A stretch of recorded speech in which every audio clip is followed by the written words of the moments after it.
Hello everybody and welcome to the Do No Harm Conference on Assisted Suicide. My name's Tim Jackson. I'm Niamh Vrain and thank you for joining us here today.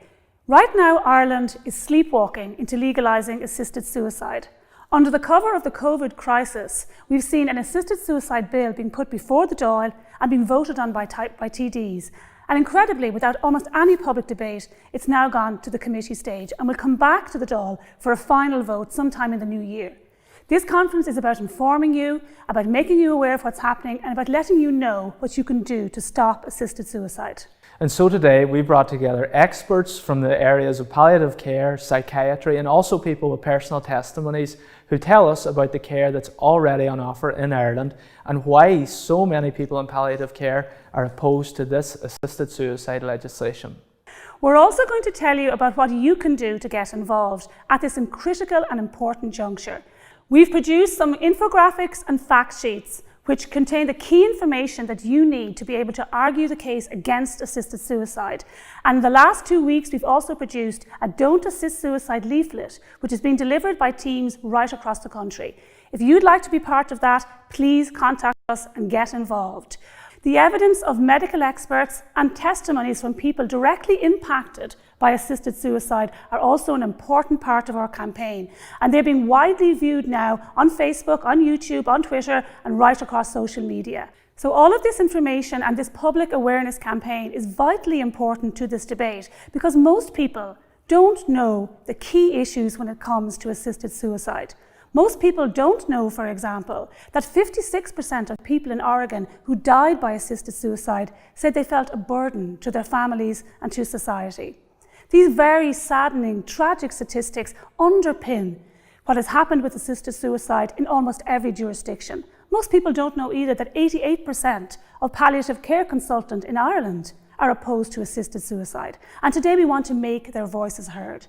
And all of this information, the leaflets, the fact sheets, the infographics, the conference, the push to get people to contact their TDs on this issue is all about people like you and me speaking up for the most vulnerable people in society, speaking up for the people who assisted suicide endangers, the people who it impacts most severely on.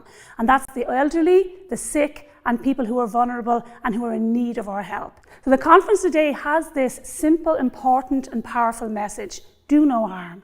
As a society, as medical experts, we should not harm those who are vulnerable, we should protect them, and in doing so, we should stop assisted suicide.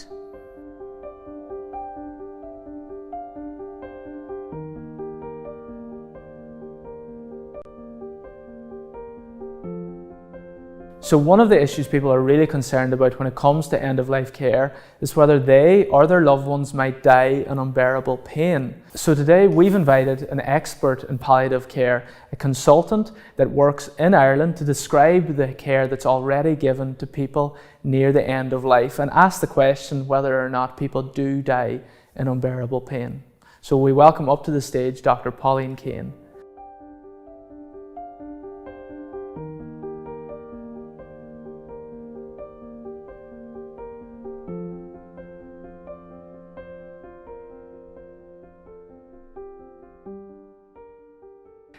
I am here today to talk to you about how palliative care removes suffering and distress at the end of life, and why doctors believe that good palliative care is the answer and not assisted suicide.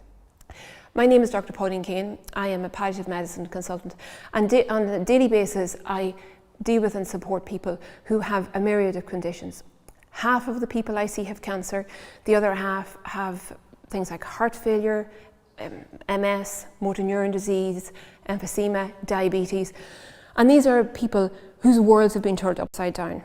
In palliative care, we understand and we recognise that to get a diagnosis of a terminal condition, it can be absolutely terrifying. It's a very lonely place to be. Your world is turned upside down. You lose your identity, you may lose your job, you may have financial concerns, you may have a lot of physical distressing symptoms, pain, shortness of breath, anxiety. Perhaps you were the person in your house who was the breadwinner, you supported everybody else, that now has been turned back to front, and now you are dependent on others, and this can be very distressing. I work with a team of palliative care nurses, social work, physiotherapy and others, so we can support people along this journey and look at what is concerning them, what is troubling them, and what can we do to really show them that they're actually still alive. In the midst of all of this, they may feel completely lost. Often I say to people, you know, you're actually still alive, and our goal is to improve your quality of life as much as we can for as long as we can. As Cicely Saunders, one of the great beginners of what we would call the modern palliative care movement, she said, so that people can live until they die. And really that's what we're about in palliative care, to improve the person's quality of life while they're alive, and then at the end to ensure that they have a comfortable, peaceful death. We're very lucky in modern day medicine, palliative care. I have an armoury of drugs that I can call upon that manages any symptom that a person is going to experience. One of the concerns that people often mention as supporting assisted suicide is unbearable pain, that they're worried about the unbearable pain they're going to suffer. I suppose by case of example, recently I had a young adult and she had been diagnosed with a tumour in her leg. This is a tumour that's very fast growing, and in your leg it's a small confined space, and this tumour is growing really, really, really fast, and it can cause the most horrible pain if it is not addressed properly.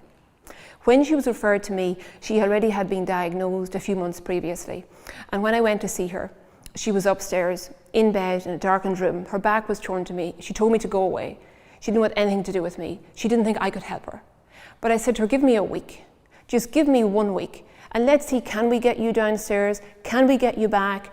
Meeting her boyfriend, she didn't want to see him, talking to her family. So she agreed she would give me 1 week.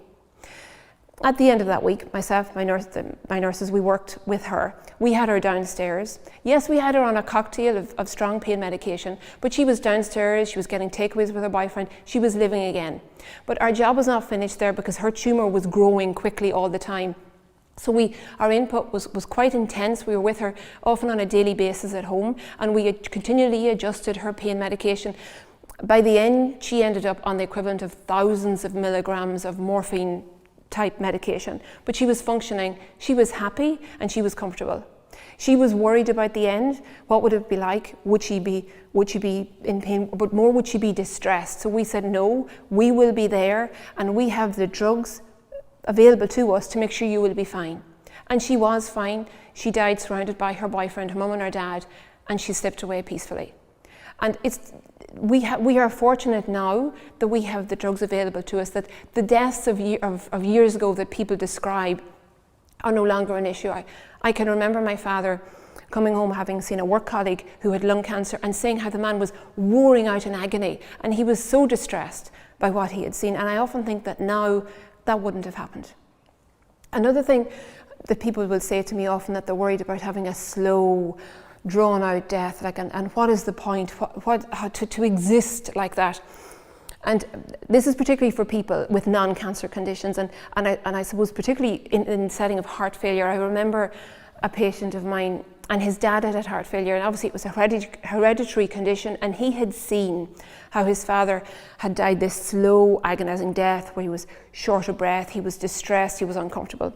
And I reassured him that no, we had the drugs, we had the nurses, we had the psychological support to walk him through this. And we did, as the shortness of breath, the pain, the anxiety, we gave him the medication he needed, and we gave him the psychological support he needed, and that man had a comfortable, peaceful death, surrounded by his family.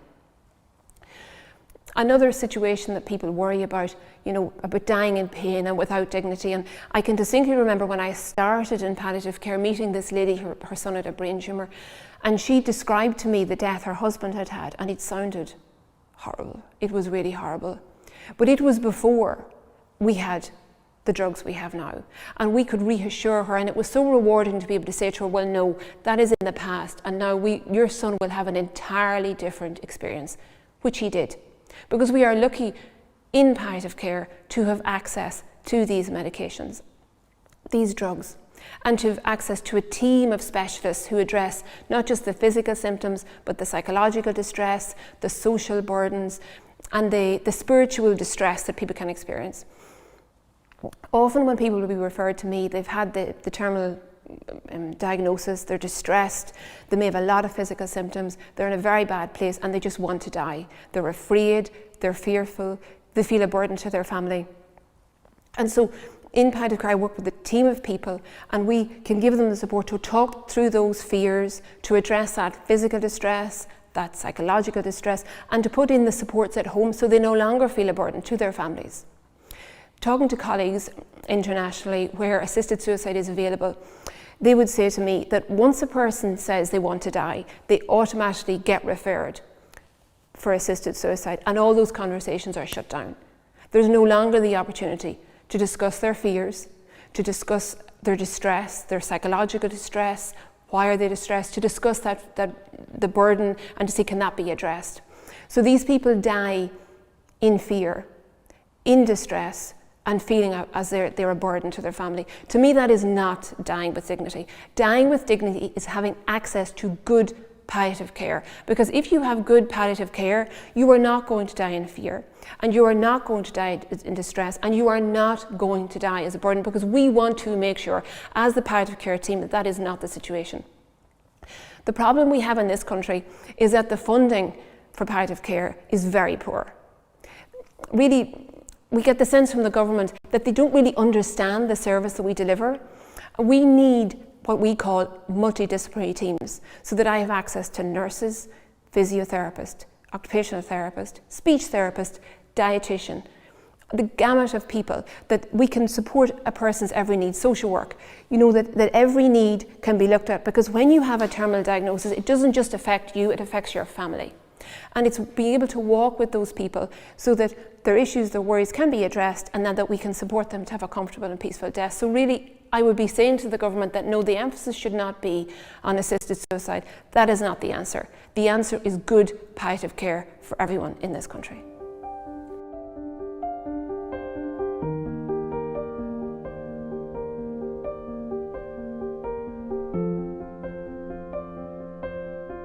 During today's conference, some of the most important voices we're going to hear are the testimonies of people who are either directly impacted by assisted suicide or whose lives might be negatively impacted by assisted suicide.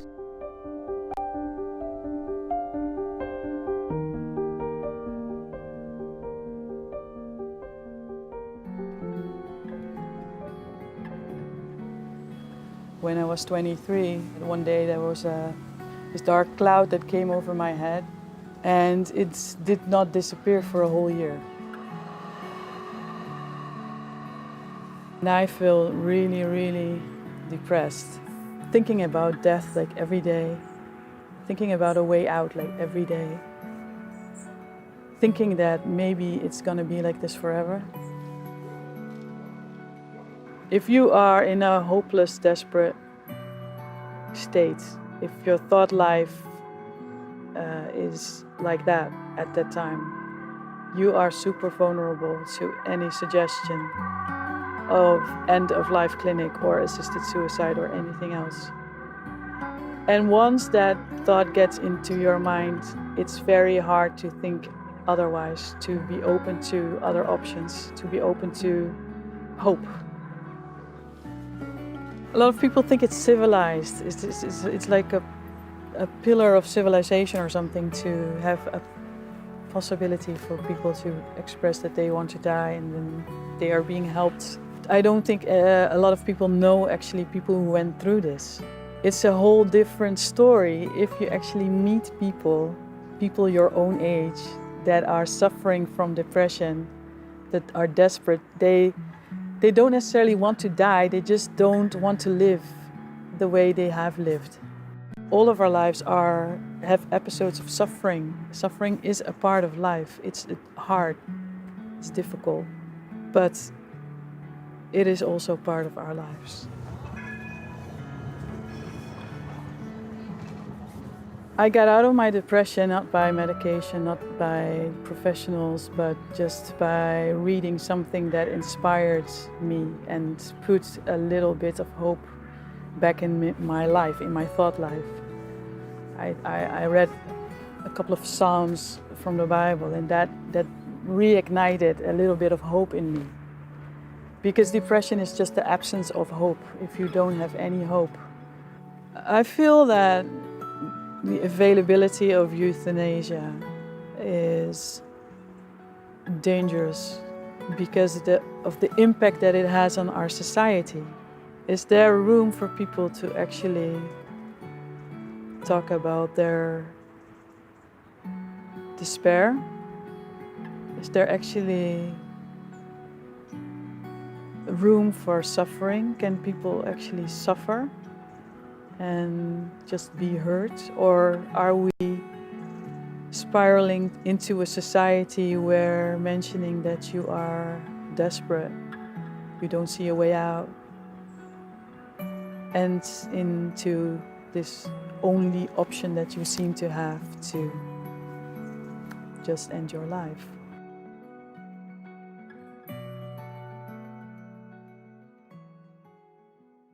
Tom Mortier lives in Belgium, where assisted suicide has been legal for many years. His mother lived with depression for most of her life. One day, he got a shocking and unexpected phone call. On April 19th, 2012, my mother receives a lethal injection in the hospital of the Free University in Brussels. But you had no idea? No. At school, I had a lecture in the afternoon and my wife emailed me that I had to phone to the hospital of the University of Brussels because my mother was dead. I was in complete shock. My mother was physically healthy. I mean, she was going in and out of depressions all her life, but is this a reason for euthanasia? Apparently it is. My mother died with pictures of me and her grandchildren in her hands. After my mother died, I went to speak with the euthanasia team who approved the euthanasia request of my mother and the physician who gave my mother a lethal injection. The physician said that they had discussed the procedure a lot of times and he was certain that my mother didn't want to live anymore and that it was okay to give her the lethal injection.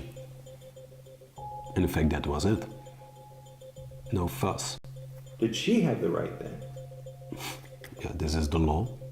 In the end, they showed no empathy at all for my pain. They showed no empathy for what I had to go through. And it's even worse. I think that the physician who killed my mother, he has a big responsibility towards me and towards my children and towards my sister. So we created a free guide for physicians who are willing to kill. And we have created many more problems, ethically. So if you have no quality of life anymore, oh, you know there is a solution for that. So we need quality of life. And if you haven't any quality of life anymore, we give you, if you want, of course, you're free to ask it, we can give you a lethal injection. They give lectures at schools and about euthanasia. And in the school agenda of my daughter, 8 years old, there was a flyer of an euthanasia, a lecture euthanasia, with the killer of my mother in her school agenda. And the ethics teacher said, yeah, but it was not meant for the children, it was meant for the parents. So I call this indoctrination. I think this is insane. What I do see now is we're now having a dogma where you can't discuss euthanasia openly. And if you're doing it, then they will judge you and they will try to get rid of you. And I truly think that this has nothing to do with medicine.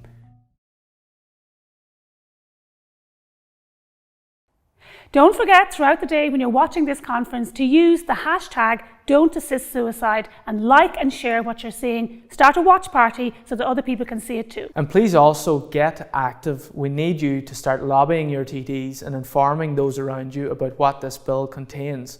We also need help with the campaign, so if you can donate, please do at thelifeinstitute.net.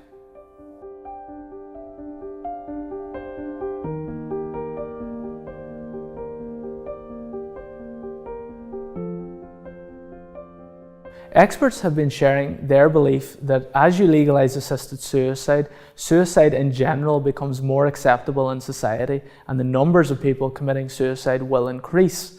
So today we've invited a consultant psychiatrist who has many years of experience dealing with people who suffer suicidal ideation to explain the data and share her experience of how legalising assisted suicide might increase the number of people committing suicide. So we welcome up to the stage Professor Patricia Casey.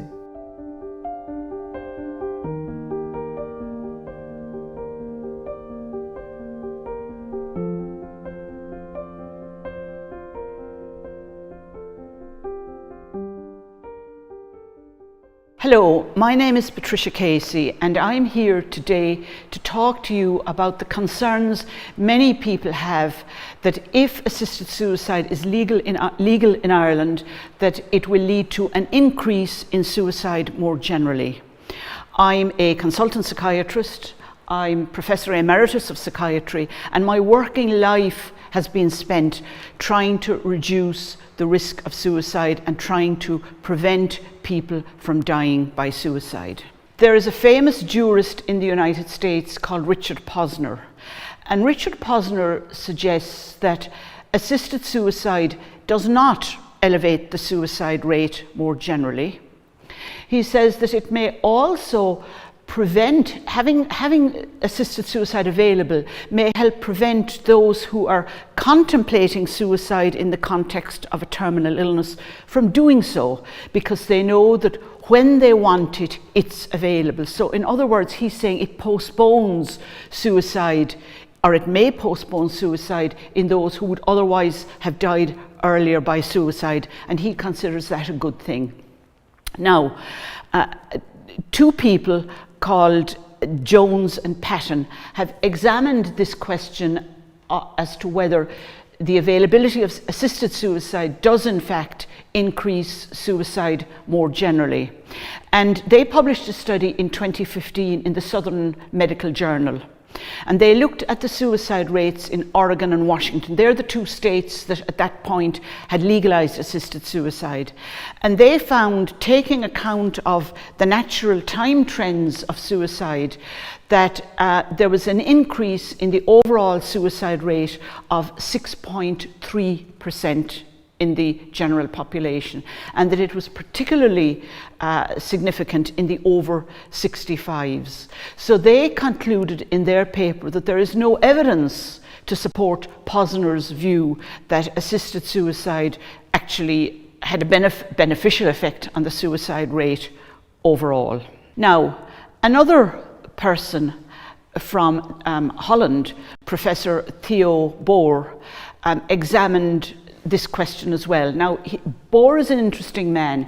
He is an ethicist and a philosopher, and he at one point believed that assisted suicide could be managed. He supported it. He believed that the legislation could restrict it sufficiently to not lead to any abuses. But he has since changed his mind. And in so doing, he has looked at the figures for suicide in Holland. And he began examining them in 2007, because assisted suicide was legalized in the US, in the Netherlands in 2001, but it was in 2007 that the first liberalization began to take place in the context of the courts. And between 2007 and 2019, he found from his data that the suicide rates increased by a massive 30%. So a 30% increase in Holland after the assisted suicide legislation was liberalised. The concerns about an increase in suicide generally have led to governments, both in the US and in Ireland, getting together, government agencies and journalists in particular, because they are the ones who report suicide. And there are concerns that if suicide is publicised and glamorised in any way, as it is sometimes with assisted suicide, they've been concerned that the reporting might of itself lead to an increase in suicide. So in the United States, the World Health Organization, the National Institute of Mental Health and the Center for Disease Control and Prevention got together a number of years ago and laid down strict guidelines for journalists in how they should report suicide. The same has happened in this country. For several years now, we have very strict guidelines on how suicide should be reported, and they were developed by the Department of Health in conjunction with the College of Psychiatrists and with suicide prevention agencies such as the National Suicide Prevention Agency. And again, concern that how suicide is reported and publicised may have a greater effect on the public's perception of suicide and may lead to an increase in suicide rate in this country. The impact of that has actually been quite good. Journalists have by and large stuck to the rules, and because of that and because of advertising, the treatments that are available for people who are suicidal has actually resulted in a reduction in suicide across Europe, and particularly among the European countries, Ireland as well. A person in the US who has been very concerned in recent years about the move towards legalizing suicide and legislating for assisted suicide in more and more states in the US has been a psychiatrist called Mark Comran. And he has really been tremendous in leading the campaign against assisted suicide, particularly for psychiatric conditions. And he has shown, and he has shown convincingly that assisted suicide, if it's legislated for, is going to be abused. It is going to be used increasingly for people with mental health problems, and that it may lead to an overall suicide rate. And he has persuaded the American Psychiatric Association, the American Medical Association, and the World Medical Association to oppose assisted suicide. We know that adulation of suicide, and particularly when that occurs with celebrities, leads to an increase in the suicide rate. And there was a very famous case in Hong Kong about 10 years ago that has been written about by a man called Paul Yip, and Paul Yip is a psychologist who publishes in this area. And they found in Hong Kong that after this celebrity died by suicide, and that there was a huge increase in suicide using the method that man chose. We know that suicide is contagious. Suicide contagion is recognized in psychiatric practice, and it's called the Werther effect.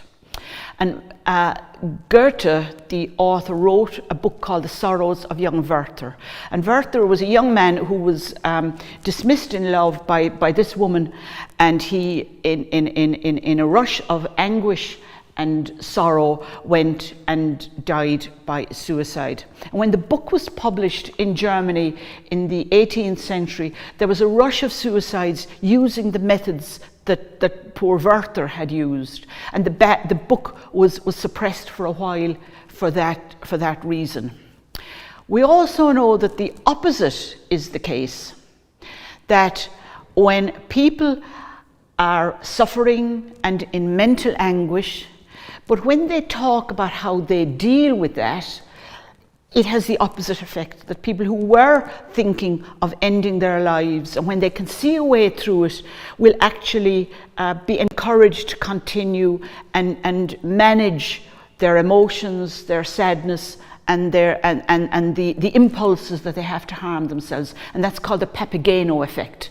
And that's taken from Mozart's Magic Flute, where there was a character who, like Werther, was dismissed in love, but actually through the help of his friends who encouraged him, and you all know the Papagena duet, you often hear it on Lyric in the mornings, stopped this man. The support from the friends stopped this man dying by suicide. We also know that more recently in Ireland, and indeed in Wales, there were some very highly publicised suicide clusters in the same towns and in the same schools. And studies have shown that can happen because one person in a social network can have a huge influence. The work of some sociologists from Yale University, Nicholas Christiakis from Yale, and this wasn't particularly in relation to suicide, but his work has shown that a single person, an index person behaving in a particular way can influence the behavior of others in their social network. So if you're an elderly person in a social network, perhaps of people that may have serious illnesses, and you yourself have a terminal illness and you die by assisted suicide, it is conceivable, based on the social network theory, that could permeate to others in your social group, and that they too, when they run into problems, medical problems that cause mental health distress and worry, could act in the same way. So the decision to end one's life isn't necessarily a private one. It may be, but it may be one that has come about through the impact that others have had on you. It may not necessarily be an autonomous decision either, if you are following on from the example that other people have shown in their behavior. So this view that's promulgated that these are private, autonomous decisions of people is one that is really open to serious question and examination. We should also, of course, not forget that suicide is linked to mental illness. Yet the possibility of people requesting suicide, maybe when they have a serious illness but are also clinically depressed, and depression is a treatable condition, that they may be offered assisted suicide and may accept it because in their depressed state they don't see any way out. But in the debates in this country and in the legislation, this has not even been mentioned nor considered in respect of the proposed law. I want to tell you about a case I dealt with many years ago in the UK, when a man I was working in suicide research at the time, and a man was brought into the unit where I was working, and he had tried to crucify himself with his arms and his legs, and he was very, very unwell, and he was admitted for a few weeks and treated, given antidepressants, and he got better. And afterward, when he was depressed, he was saying that he wanted to punish himself because he wanted to be like Jesus. And when he got well after treatment, and we talked to him about it, you said you wanted to be like Jesus and to punish yourself. He said, I must have been very sick, doctor, because I'm an atheist. So we shouldn't forget that people make decisions. It's true. So we shouldn't forget that when people are ill, they make decisions that they wouldn't otherwise have made in their state of well-being. Years of research show that up to 60% of those taking their own lives, dying by suicide, have a depressive illness. And as I've said already, that's a treatable condition. And sometimes depression is hidden, it's concealed. People don't articulate how they feel, or if they recognize that they feel a bit down, they think it's because of COVID, or they think it's because they're tired and it's the end of the year, or because they have financial worries. And they don't assess it as necessarily being an illness. Sometimes it isn't, but sometimes it is. And we have to be very careful in our work when people are asking for suicide to ensure that they don't have what we call a masked depression. Masked depression is a phrase that's used in psychiatry to describe people who have depression that isn't overt. But when you start to talk to people and they begin to open up because they trust you, and you give them a language to describe how they're feeling, you actually discover that this is a full-blown psychiatric illness. Taking account of the efforts that we are now making in Ireland to prevent suicide, and indeed doing so successfully, it would be a blot on our country if we now allowed assisted suicide, because in my opinion, our suicide rates would begin to increase again. How can we, How can our politicians, how can we as a nation, with any integrity, try and prevent suicide on the one hand, because we believe that certain suicides are wrong and not good for society, and on the other hand say that some suicides are fine and should be lauded, and that the people who engage in them should be assisted and helped. This is a very mixed and contradictory message, and it is one that will confuse people. And in particular, it will confuse vulnerable people who may be thinking of taking their own lives, because they will think that this is actually a sign of a healthy society, and they may take their lives when they actually have a treatable condition. For those who feel that life is unbearable, be it because they are terminally ill, or because they've got a progressive illness, or because they've got a depressive illness, or because they're just fed up for existential reasons with life, we should have a message for them. And the message is this: that if you are ill, there is treatment available, and if life is unbearable for you, there is help available, there are friends available, there are support systems available. We must not legislate for assisted suicide.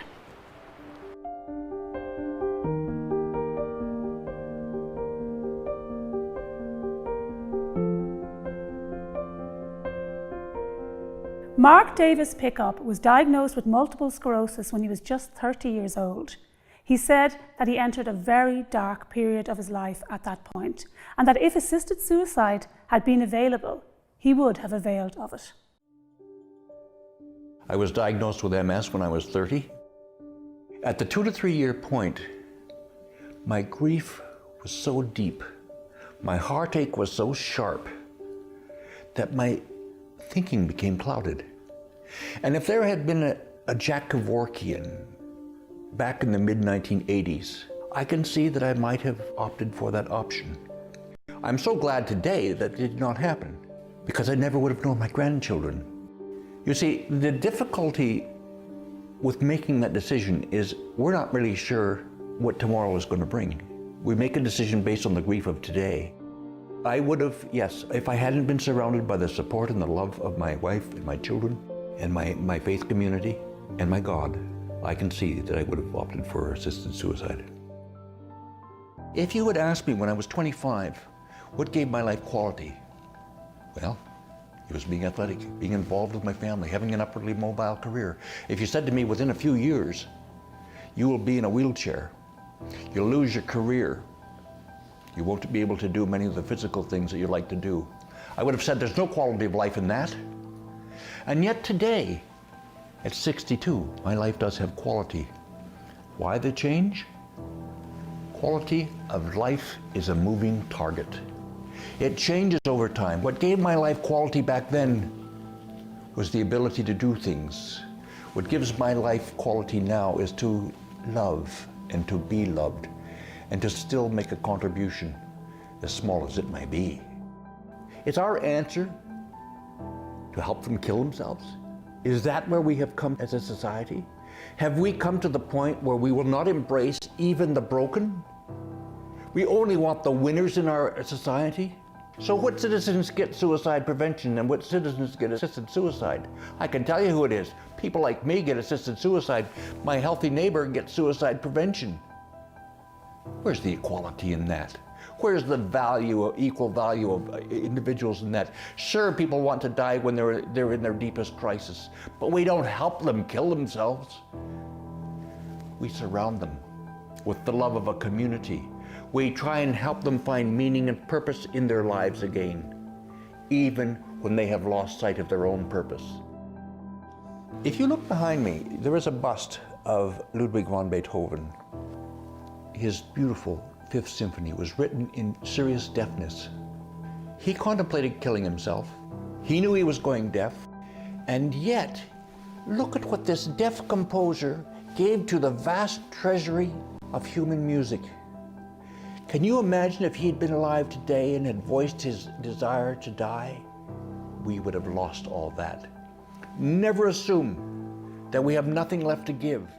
Those last few months may offer opportunities to heal a wound that may be decades old with a son or a father or a friend It allows individuals to quietly and tenderly speak to the individual who is about to have their life end. It is a sacred time that never involves killing. Oh, the person says it's my choice. Let me tell you something about it's my choice. Choices never affect just the individual. If I choose suicide, assisted or otherwise, it doesn't affect just Mark. It will affect my wife, my children, my grandchildren. It will affect my doctor because I'll ask her to stop being my healer and become my killer. We are able to control virtually all pain if properly dealt with. We need to improve end-of-life training, pain management care in our medical schools, in our nursing programs across the country. The word mercy, if you trace it back, it means in Latin to be with. We do not get our value by what we can do. To be is what gives us meaning. To be able to be a part of a community, to enhance someone else's reality as they enhance ours and bring us into their community.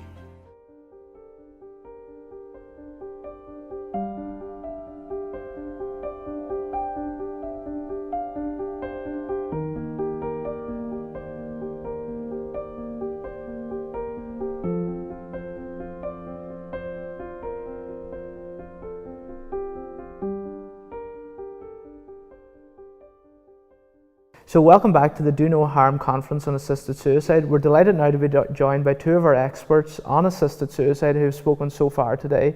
They are Professor Patricia Casey and Dr. Pauline Kane. So we wanted to talk a little bit about your talks and go more in depth on what you've shared so far today with us.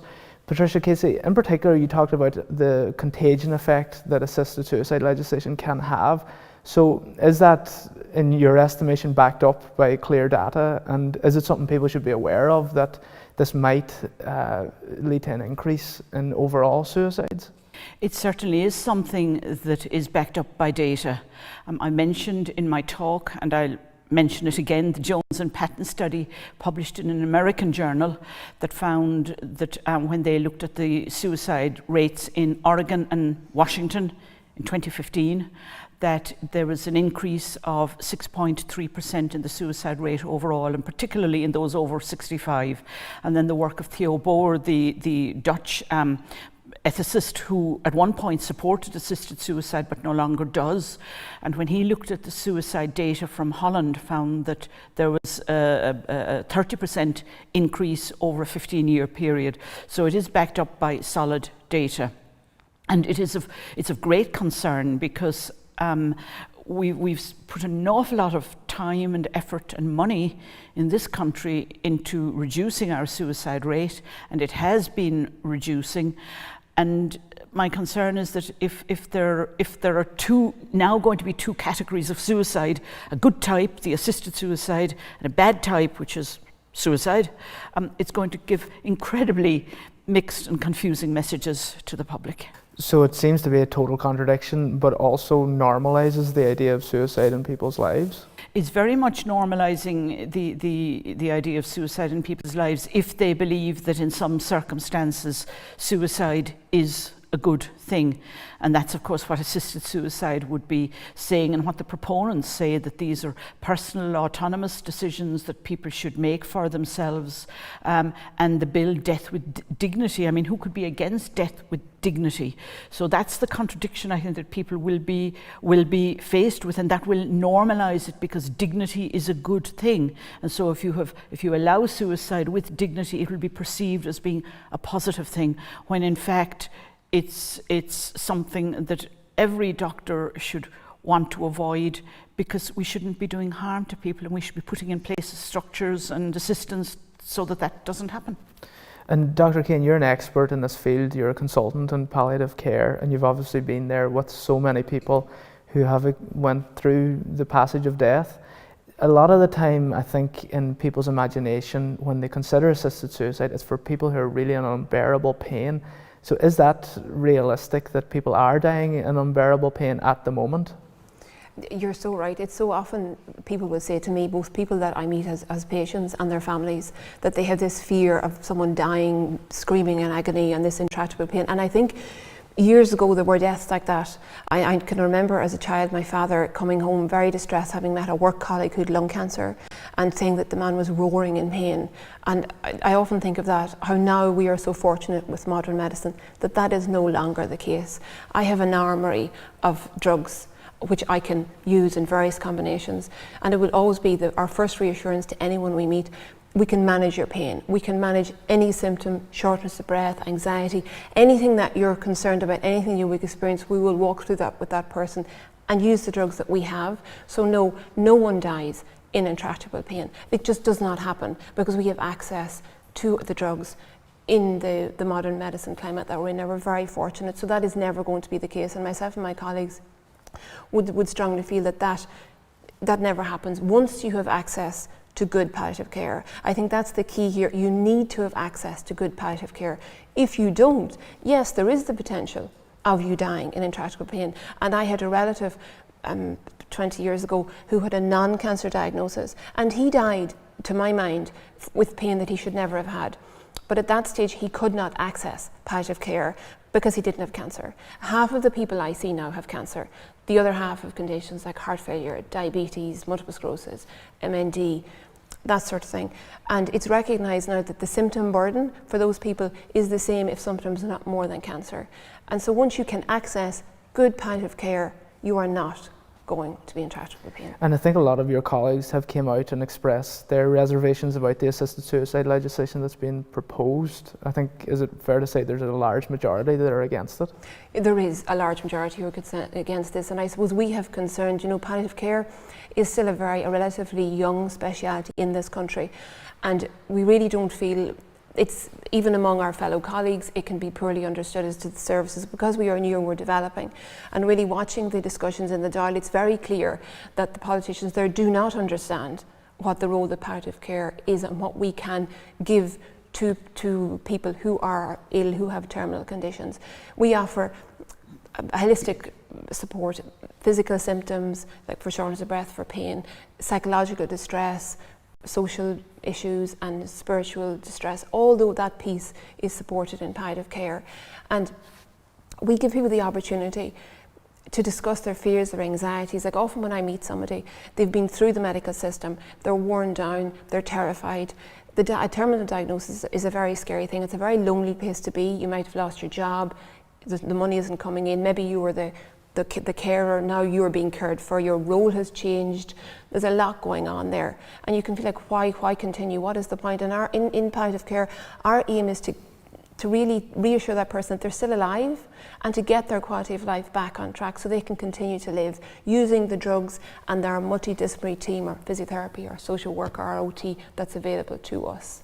And is there a possibility that there could emerge a burden to die almost, that old people would feel that, or those with terminal illness would feel that they don't want to load any more responsibility on their family for the vulnerable situation that they're in, and they may feel a burden to accept assisted suicide? I think that's a real fear that we have, and often when I would meet someone, they'd say, I really feel like I'm a burden to my family, and before I was the carer, I was the financial provider, now I'm the person that have to mind me. Some conditions, particularly conditions such as MND, it's recognised that the person has a lot of care needs, so they need a lot of support. So really the emphasis should be on saying, well, how can we give that person support? How can, as a public, as a government, how can we put the money there that they can feel supported to be at home? The answer is not assisted suicide. The answer is looking how better can these people be supported and how can they access good palliative care so their concerns, be they physical, psychological, social, can be addressed. Talking to colleagues internationally where assisted suicide is available, when someone opts for assisted suicide, any opportunities to discuss their fears around dying and death and so forth, it's no longer an option. And to my mind, to die afraid, to die with physical, psychological distress, to die feeling you're a burden to your family, is not to die with dignity. To die with dignity is to have the opportunity to talk to somebody, to allay your fears, to have the chances to have those precious discussions with your family members, your friends.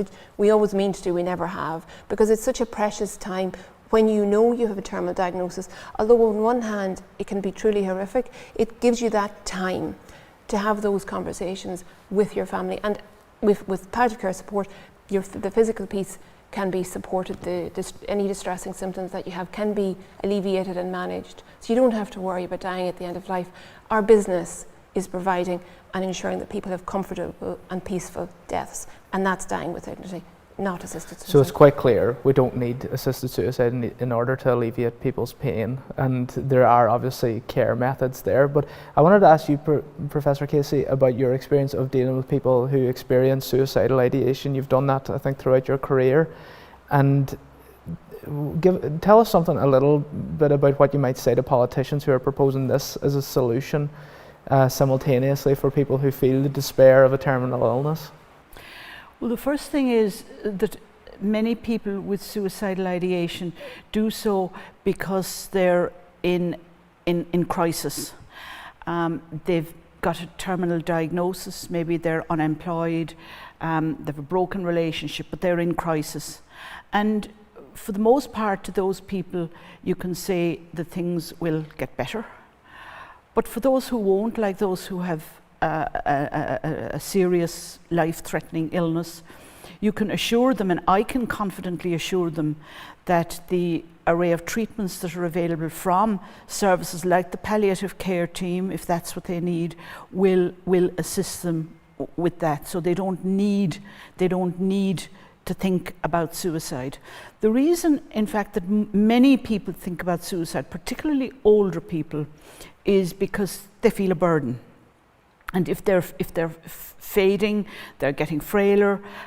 They may not have a terminal illness, but they feel that they're getting in the way of their family in some respect, and they feel they'd be better off gone from this world. That's one scenario. So the kind of existential depression, as we'll call it. The other situation is where people actually have an underlying depressive illness that hasn't been picked up, it hasn't been diagnosed, because they don't go to their doctors to talk about it, because they don't want to talk about it. Sometimes they don't actually have a language to talk about it. And that group are very worrying, because depressive illness is a treatable illness. And so if somebody is terminally ill, has that stressor in the background, they can easily become depressed, but not want to talk about it because they don't want to further burden their family members. And they may well think about suicide, and they may well request assistance in dying in those circumstances, when in fact they've got a background condition like a depressive illness that's actually manageable, so you can take away that element of the distress from them. When you treat people with depressive illness, it's actually very rewarding, because all of their doubts and their fears and their terror about the future and their desire to leave this world will all fade, and they will be really glad that they're alive. We notice that when people make serious suicide attempts on their lives, like people who come in after they've taken serious overdoses or tried in other ways to end their lives and had a plan, and we actually treat them, they're so grateful afterwards. So I would say to people and to politicians that because somebody asks for suicide, it doesn't mean that they either necessarily need it, because they may well respond to treatment, or B, they may not even in their heart of hearts want it, but feel that they have no other option to get them out of their current misery. And in a sense, listening to Professor Casey there, I think it'll be clear to all of us that it seems as if the medical profession is crossing a Rubicon if it takes the step of starting to take people's lives instead of helping them and enjoying the rewards as well of helping them. Is this a monumental shift for the medical profession if it's to go down this route? Yeah, and I think we have a dual concern. One is that it will irrevocably change the relationship between the doctor and the patient, where there's one of trust at the moment. I would walk along with someone during their illness, And I would explain about the different medications I use, because in palliative care we're very conscious that nothing we do hastens a person's death, and we would always give that reassurance. Sometimes people have concerns around morphine and other drugs that they're shortening the person's life, and we would very reassure them that is not what we do. You know, we're here to relieve your symptoms and to get your quality of life as good as possible. So really that piece. And then the other piece as well is, you know, palliative care is dreadfully underfunded in this country, and is really not appreciated for the role that it provides. Everyone dies, we all die, and yet there is a distinct lack of full, what we would call multidisciplinary teams in palliative care.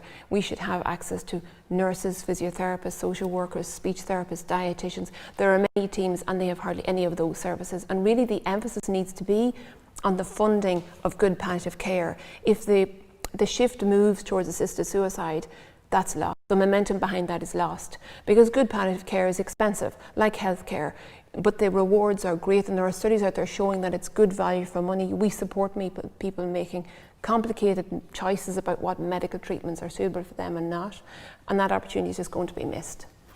Well, Can I say, from my personal point of view, I had occasion to have contact with palliative care physicians in relation to somebody, a family member who was terminally ill, and I was absolutely assured by the palliative care people that they would guarantee that the person would not be in pain, and they would do whatever was needed in terms of giving pain relief to that person to ensure that there was nothing like you know, screaming in pain or anything like that, and that turned out to be the case. So from my personal point of view and my personal involvement with palliative care physicians, I can say I can vouch for everything that Pauline has said, and for that being the ethos of palliative care. What about people with motor neuron disease? Are they helped with palliative care as well, or is their pain beyond help in some ways? Well, I suppose the issue with if you like, non-cancer conditions like motor neuron disease, heart failure, emphysema, that pain can be an issue, but they can have other distressing symptoms as well. So the pain, we have the drugs for that. Pain is not an issue in palliative care. It is not an issue. That's our bread and butter, if you like, and we can always manage the person's pain. If someone has shortness of breath, sometimes in motor neuron disease and end-stage Parkinson's, for example, people worry about choking, about their swallow being impaired, slower. People with emphysema worry about feeling they're going to suffocate. And those sort of things. They may have had a relative, I've seen that before, but some of these conditions run in families. So they've seen a relative have a horrible death, and they're terrified that that's what is in store for them. And I suppose it's to give people the reassurance that we have a gamut of medications. I have so many different drugs that I can pull on and put together, and I have non-drug approaches as well that we can use, so that those symptoms are addressed, those fears are allayed, that is not going to happen, that someone is not going to die of suffocation or choking. You know, there are lots we can do in modern medicine to ensure that people are kept comfortable, and as things change over the course of the day, we check in, we make sure, and we adjust accordingly to ensure that person is comfortable and passes away and dies in a comfortable state. Well, I think that message will be very reassuring for everyone listening and for everyone concerned about this legislation. So, Dr. Pauline Kane and Professor Patricia Casey, thanks very much for being with us here. Thank you.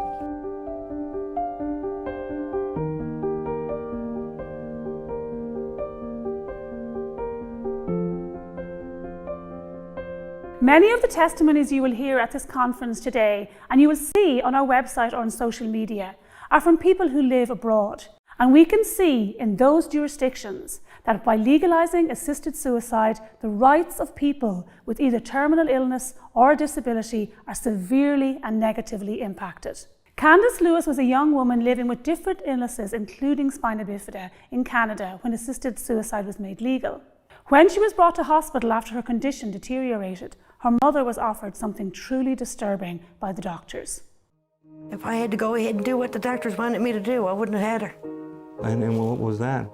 Well, they wanted me to do assisted suicide death on her. She got sick here. At home, we got the ambulance.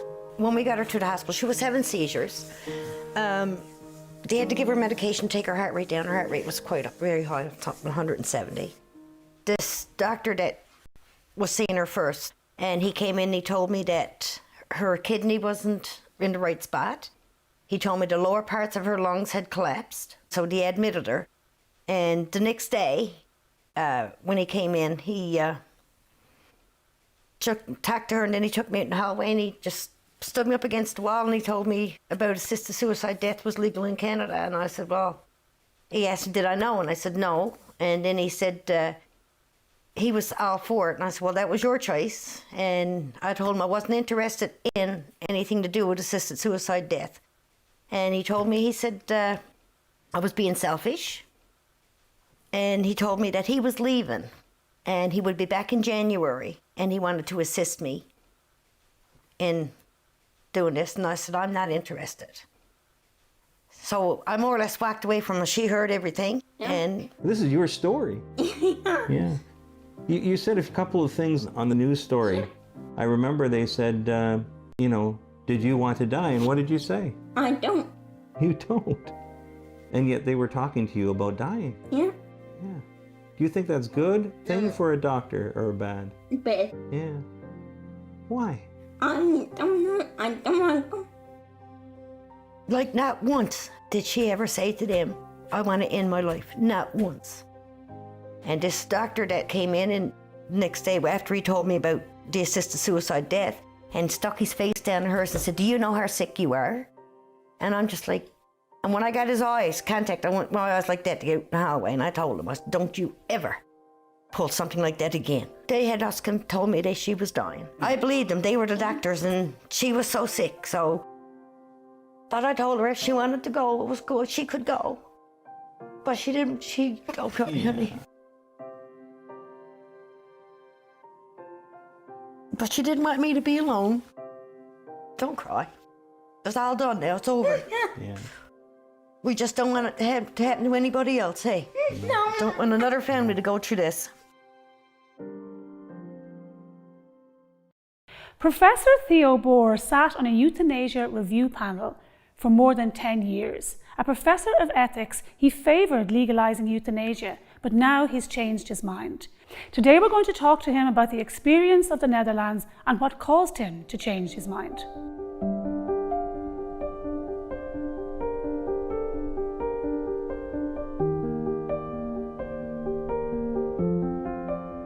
So Professor Boer, you're very welcome to today's Do No Harm conference. We're delighted to have you here with us. Perhaps you could start by telling us a little about the experience of the Netherlands and what caused you to change your position on assisted suicide and euthanasia. My name is Professor Theo Boer and I'm a professor of healthcare ethics at the Protestant Theological University of Groningen. I was asked in 2005 to become a member of a euthanasia review committee on behalf of the Dutch government, and I did so, happily so, because I thought that the euthanasia law in the Netherlands was a respectful compromise between the values of respect for life on the one hand and the value of compassion and autonomy of patients on the other hand. It was based on the euthanasia law that says that a patient can have euthanasia if their suffering is unbearable and without prospect of improvement, and where the patient explicitly asked for it. So I thought that was safe, but the numbers have gone up dramatically. They went up from 2,000 in 2002 to roughly 6,500 now. And besides the underlying reasons, they shifted from terminal illness towards all kinds of illnesses, and even meaninglessness and loneliness as important parts of the suffering. As much as I can sympathize with those reports, and I worked my way through 4,000 reports, many of which brought tears in my eyes. I do not for a moment have any doubts about the integrity of the physicians involved or about the sincerity of the patients asking for, and the despair of those patients asking for euthanasia. But despite this sympathy, I think that the net effect of legalizing euthanasia has been that death becomes more and more an easy way out instead of a last resort. It becomes, for many people, a default way to die. And at the end of the day, I wish we hadn't legalized it. What has changed over the years is that the numbers have grown rapidly, and the pathologies that underlie euthanasia quest have changed from terminal cancer to all kinds of chronic illnesses. Originally, euthanasia was accessible for children of 12 years and older, but very recently the Dutch Association of Pediatricians, they have insisted that euthanasia becomes available for any child basically from birth on. And just very recently, that is October the 13th, the Dutch government decided that it will be made possible. Still will be in exceptional cases only.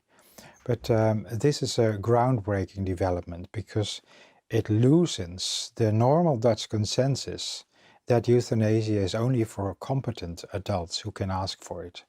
So if this becomes reality, and I think it will, then it means that euthanasia can also be administered to non-competent patients. Initially, the Dutch, they were fond to report that the criteria were strict. In fact, they weren't. What we did have as criteria was that you must have unbearable suffering and you must have a patient request.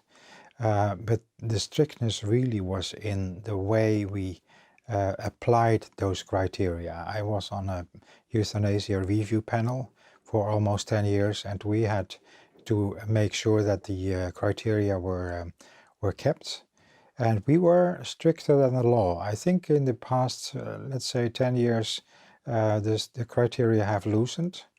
For example, we no longer insist that the patient must have a patient-doctor relationship prior to a euthanasia request. We are no longer asking that people are competent at the moment of the euthanasia, so we can also euthanize incompetent patients who have an advance directive. We also do no longer ask that people have a physical illness, so it can also be a psychiatric illness. Initially, it was not an official criterion, but it was kind of a half criterion. It was that you had to be in a terminal disease. Your death must be reasonably foreseeable. And that has changed now radically. So still the majority of the patients gets euthanasia. They have a terminal illness, but I think there's a minority of a couple of hundred, maybe my estimation is about 500 to 700 a year, who have on average 2 years or more to live. And that is a very important change, because what has happened is that euthanasia from being a last resort to prevent a terrible death has become a last resort to prevent a terrible life. And my question would be, why, if that works in this way in the Netherlands, we started out just like Ireland did, why wouldn't that change over the years in Ireland? And why would not Right to Die activists insist that euthanasia or right to die should apply to anyone who wishes so? One of the most compelling things you've spoken about, Professor Bohr, is the fact that vulnerable people often feel under pressure to undergo euthanasia. Can you tell us a little bit about that? Well, the decision to have euthanasia is sometimes it is supposed to be a very individual decision, but I think in reality what I have seen is that in numerous cases the decision, the question, the request is partly motivated by a patient's wish to prevent their relatives, their loved ones, from seeing their suffering and from having to care chronically. And you know, I have seen individual cases of pressure. Mostly this explicit pressure is seen by doctors, and doctors don't like it. So that's the good thing. What I am worried about, what I'm more worried about, that is, so to speak, internalized pressure. where patients totally voluntarily think that they should save their loved ones to see this suffering, where they internalize the societal pressure, where they adopt, knowingly or unknowingly, where they adopt the societal despair that exists.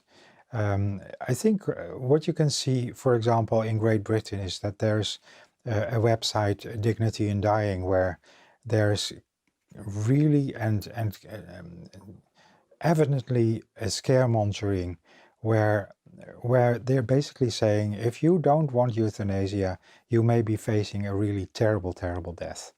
And I think people do internalize that. The fact that a government legalizes euthanasia fosters in a patient the feeling that probably then they may be beyond the hope. Maybe their suffering cannot be relieved. Maybe they are in a hopeless situation. So I think that the real danger is that we ourselves as patients become desperate.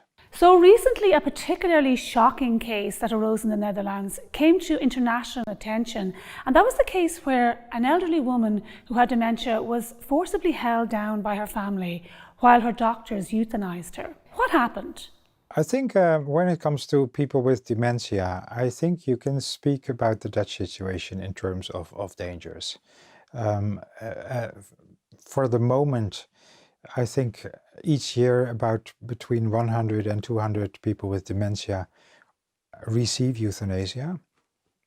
Most of them receive euthanasia in an early stage of their sickness, because the doctor wants to be sure that the patient knows what is going on and the patient can ask for it themselves. What is now a new tendency, and you have seen that in a recent court case, where a patient was euthanized on the basis of an advance directive. So she had written down earlier on, she had written down that she didn't want to be taken into a nursing home. Now she had been taken into a nursing home, and then the relatives, they said to the doctor, well, mother wanted to die under this condition.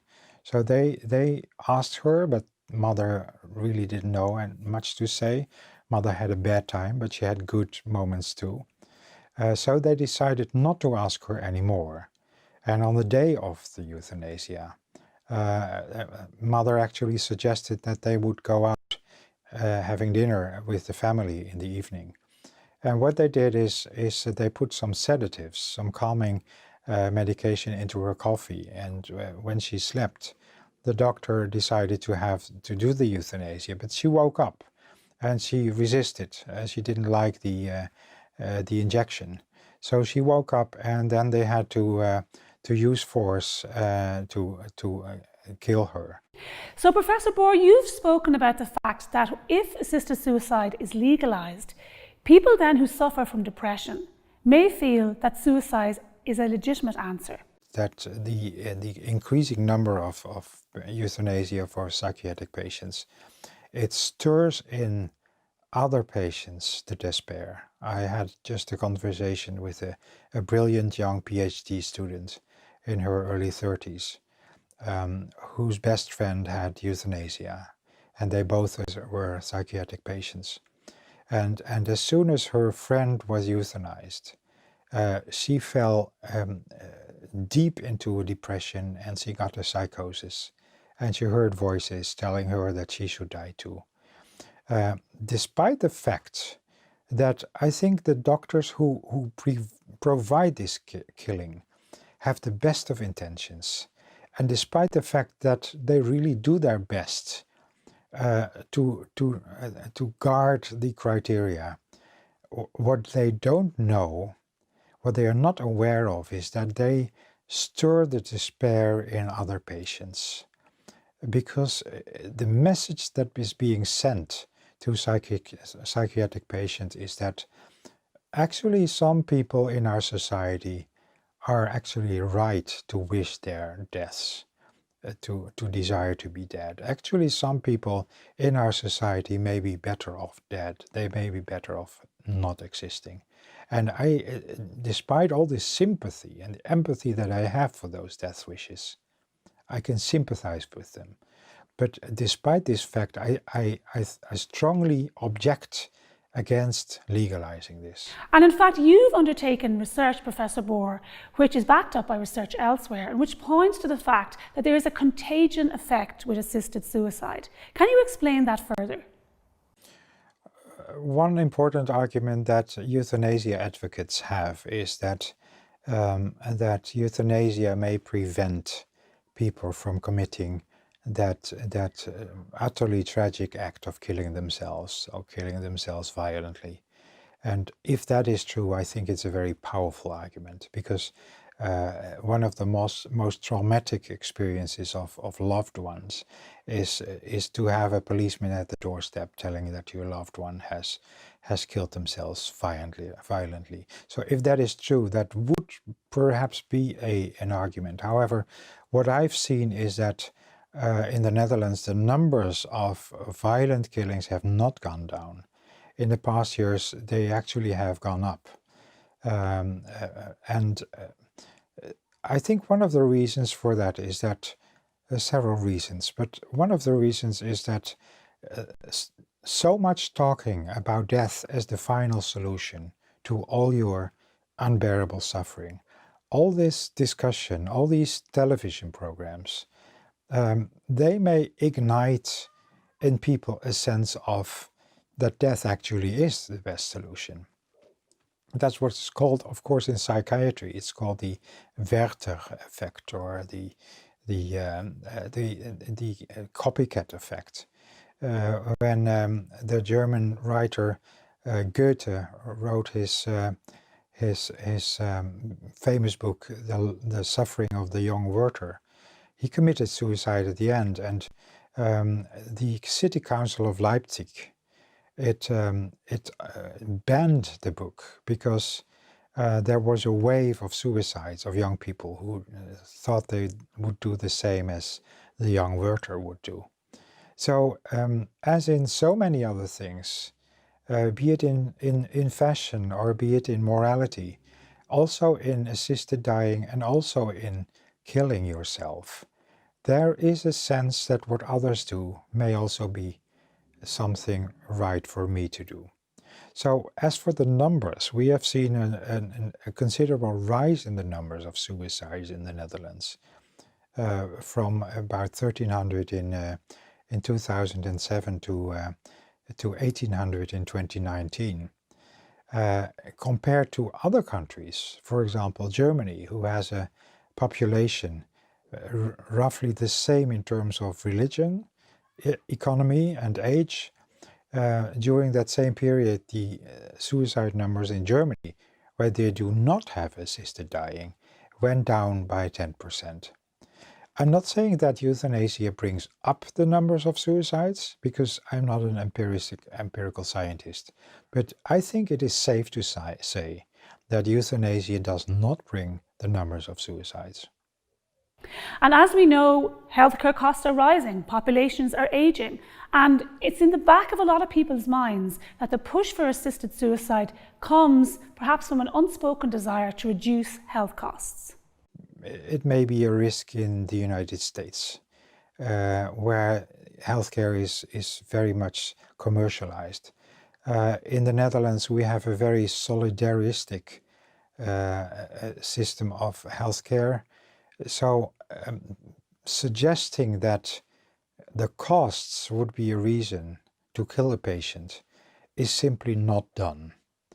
Having said that, I think that the costs may in the long run be a factor, because increasingly now patients are receiving their deaths who could have lived and be care dependent for months or years. And it must be clear to some of the insurance people and some of the government officials that the hundreds of deaths of people who could have lived for months or years does result in a financial gain. Again, it's not official, but actually I think it may become a factor in the future. As well as pressure on vulnerable people, of course, there's often pressure on medical practitioners, in particular on doctors who don't want to get involved in euthanizing their patients or providing assisted suicide. Can you tell us more about that pressure and what doctors are doing? I think euthanasia affects the relationship between doctors and patients in a number of ways. I think there are basically two kinds of doctors. There are doctors who think euthanasia is utterly difficult, if not unacceptable. So I know many doctors who provide euthanasia maybe once in 2 years, and they hate it. They defend it, but they hope and pray that it will not happen all too often. And I think that is a normal feeling, because a doctor should not kill, a doctor should try to heal, and so a doctor should try to provide comfort. And then there's a second group of doctors, much smaller, who actually think that euthanasia is a good thing. It's like delivering babies. You know, you help people to transcend from one way of existence into another one, into a better one, into an existence without suffering. And I think this is especially the case in doctors where, for example, in the expertise center of euthanasia, which provides about 900 euthanasia cases per year, there are doctors who provide euthanasia 15 to 50 times a year. And I think there the effect of killing may be really detrimental for their morality. As for the first group, the doctors who find it unacceptable or who find it difficult, you can see that the effect of euthanasia is that it is a stressful act. They have sleepless nights. I know doctors who provide euthanasia who take a day off afterwards or a morning off before. And they know each and every phase of a patient that they have killed. And I think again that is a good intuition, that's a good feeling, because killing should never become normal. And it has become to some people, and especially it has become normal to some in the public. People, despite the fact that euthanasia still is a criminal act and that it still has to be justified on a case-to-case basis, a large part of the public thinks that it's a patient's right and a physician's obligation to provide it. And this has led to increasing pressure on doctors. The Royal Dutch Medical Association has conducted a survey amongst their members, and they found that 70% of the doctors they experience pressure from the side of patients and their relatives, and a similar percentage thinks that the public underestimates the emotional pressure of euthanasia. So I think those are telling facts. And another telling fact is that the percentage of physicians who say that they will never provide euthanasia has grown from 11% in 2002 to 19% in 2017. So roughly from 1 in 10 who wouldn't do it in 2002, it became 1 in 5 who wouldn't do it in 2017. So I think that's a telling fact.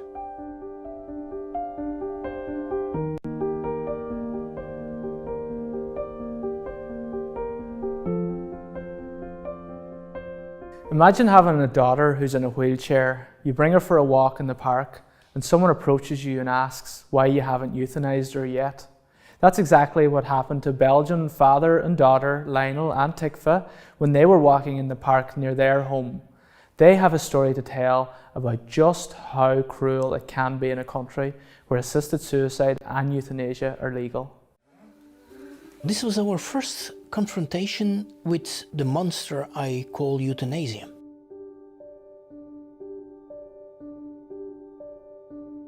we were walking with our child in her wheelchair, doing walks, and we would have people that we do not know, which are completely strangers to us. And they would come towards us and they would ask us, why don't you have euthanasia with that child? And my daughter, who was 13 at the time, she said, they do not have the right to say that. She was very angry, but she was right. She needs more time, of course. Some days it's difficult. Some days it's more easy, but she's just a child like every other child in our family. And every one of the other children cares about her. She doesn't speak a word. She might understand 6 words, but we always say, she's like a baby. It's a big baby, but she's like a baby. And she is happy to be alive. She's a joy for every one of our family members. We cannot imagine her being gone. Impossible. Thank God for the tikvahs in this world. Tikvah has been a testimony to us. If today you go through Belgium, you will not see many young children that have a handicap because they were not left to be alive. The reason for her to be alive and to have a right to live is because she's a creation, nothing more and nothing less. Laws have a task. They tell people if something is good or is not good. And the moment the euthanasia law was voted, the state officially said, euthanasia from today on is something good. If today someone is neither intelligent, nor beautiful, nor rich, how is he seen through the eyes of many people? We are in a society that wants to have a new race, and everything which does not fit into the perfect image of what that race would be today has to be eliminated. It's like a thick black blanket that has descended on the country of Belgium, and that blanket is called euthanasia.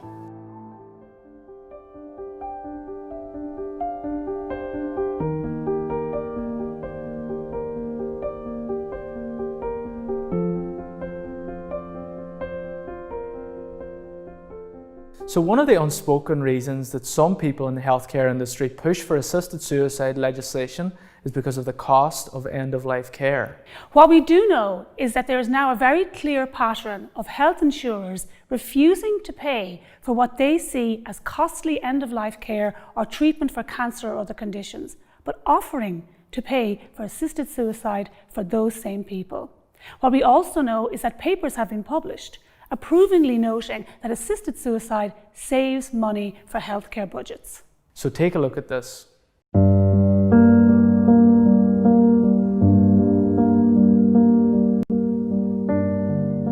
One week after California legalized assisted suicide in 2016, Stephanie Packer, who was fighting terminal cancer, received a disturbing letter from her health insurance company.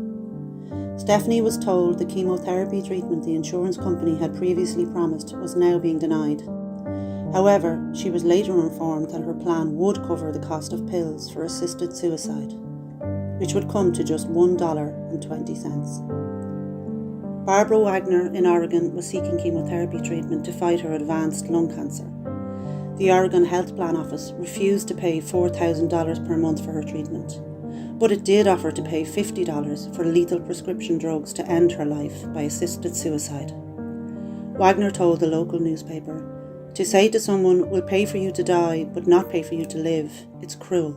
They would pay to kill me, but they will not give me the medication to try to stop the growth of my cancer. And now, research is being published in peer-reviewed journals which calculates the cost savings to healthcare spending if people die by assisted suicide instead of receiving medical care.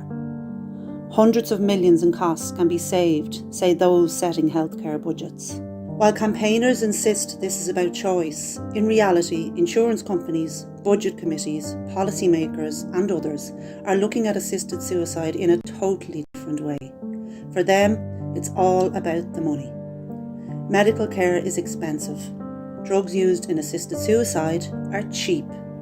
That's the horrible reality that's driving some of the thinking around this issue. The cases that have come to light are very, very concerning. Stephanie Packer said that the reality of how insurers were thinking really hit her in the gut. The most cost-effective solution was now assisted suicide, she told Columbia magazine, and there are many such cases. Dr. Brian Callister, a physician practicing in Nevada, spoke about the danger for people who were sick and vulnerable. I had 2 patients recently in Nevada on my service who both needed life-saving procedures. Not palliative care, not hospice. These would have been curative procedures, he said.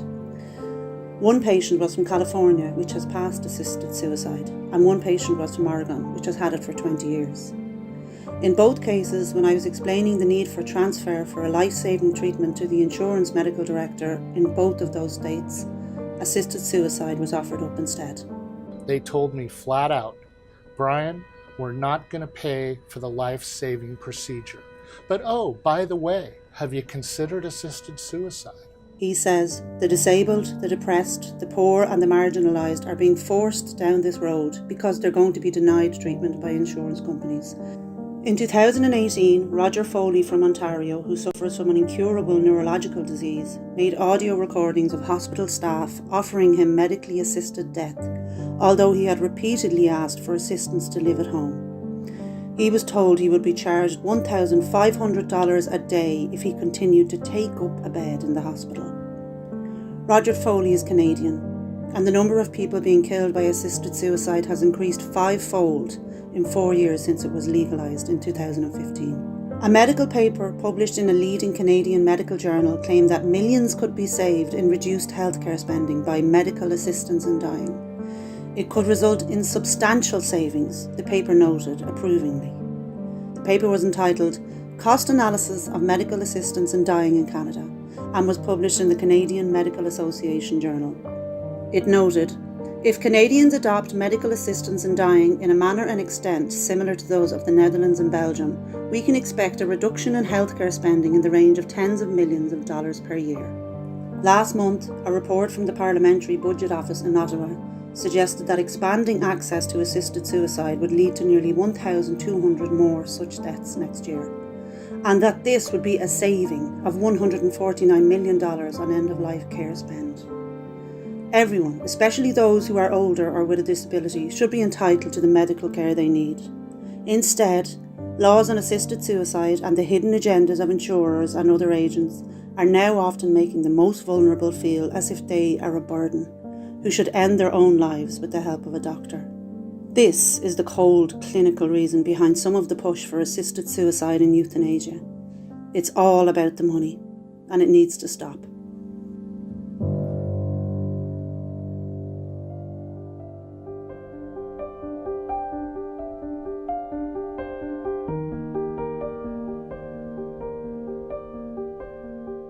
Great to see so many people watching, engaging, taking part in this conference today. Don't forget to keep sharing. Start your watch party if you haven't started one already. Send in your comments. Great to see them. Great to see all the input and the response to what you're hearing. And please donate at thelifeinstitute.net as well. We need all the help we can with getting the message out there. And get involved at a local level. Be part of the teams that are distributing information in your area. Go to see your TDs. Help us to make the public aware that assisted suicide endangers vulnerable people.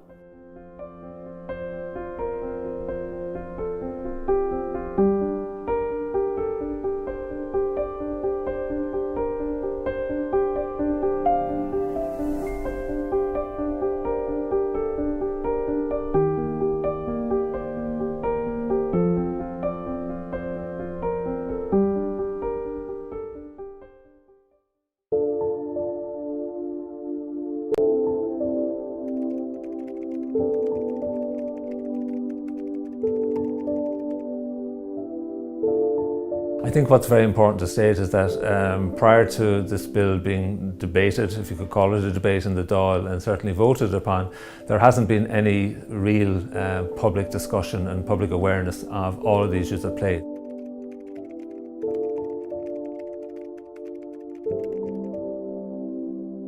We have many years, over hundreds of years, caring for thousands of patients and tens of thousands of patients and their families for many years. And the patients that we meet, while they may be the most complex in terms of their needs, facing very significant and often life-threatening or life-shortening illnesses, are not the people who are looking for this legislation.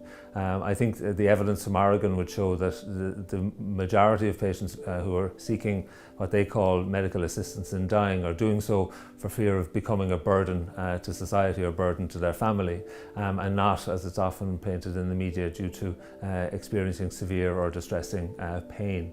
And really this reflects, I suppose, in Ireland that we don't really understand what death and dying is for most of us, and we really have very little concept, or the public at large, and I respectfully suggest members of the Dáil or also members of the public don't fully understand how modern pain control works and can ease distress for even the most complicated pain.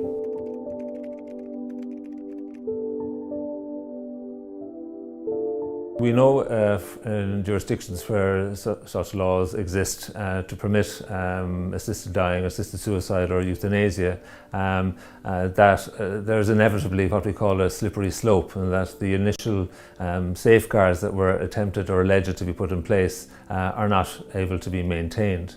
What the bill refers to as safeguards, I would regard as loose qualifying criteria only. And we know in other countries, in Holland, where often the least palatable examples come from. Last week only, the Dutch Parliament legalised the euthanasia of under 12-year-olds. And many of your listeners may have heard about the elderly lady who had her life ended against her will in a nursing home in Holland recently, with her family restraining her and her doctor administering medications. And though this was appealed to the courts in Holland, that decision was defended. Basically because the doctor had had a conversation with this lady some years previously before she contracted dementia. And the fact that this would be tolerable in a modern democratic society shows how quickly things could change, no matter what safeguards those proposing the bill feel would be in place.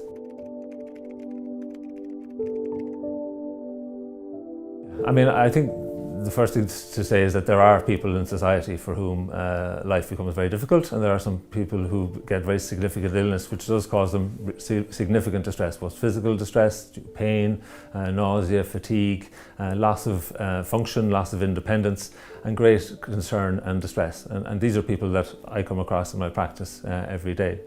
I think the difficulty is that creating a law that would support individuals, or what might be a few individuals every year, to have their lives ended in this manner, does put at risk those who will be much more vulnerable. Doctors are very poor at predicting, for example, how long someone has to live, which is one criteria that might be in a bill if it's improved somewhat. Doctors are very poor at assessing where patients are feeling coerced, where they're coming under pressure from other family members. Doctors aren't very good, particularly those who don't know the patient, at working out whether there's any abuse going on in the background. And by and large, the most vocal proponents of this bill are young people who are used to having choice. But in Ireland and in any society, I think what's available for each one of us as an individual must not impact harmfully on anybody else, really, but certainly a greater number. And my concern, and the concern of many of my colleagues, is that for the number of patients or people who may wish to avail of assisted suicide or euthanasia, there are tens more, maybe hundreds more, who would be at risk of feeling a burden and maybe being pressurised to have their lives ended earlier than they would rather do.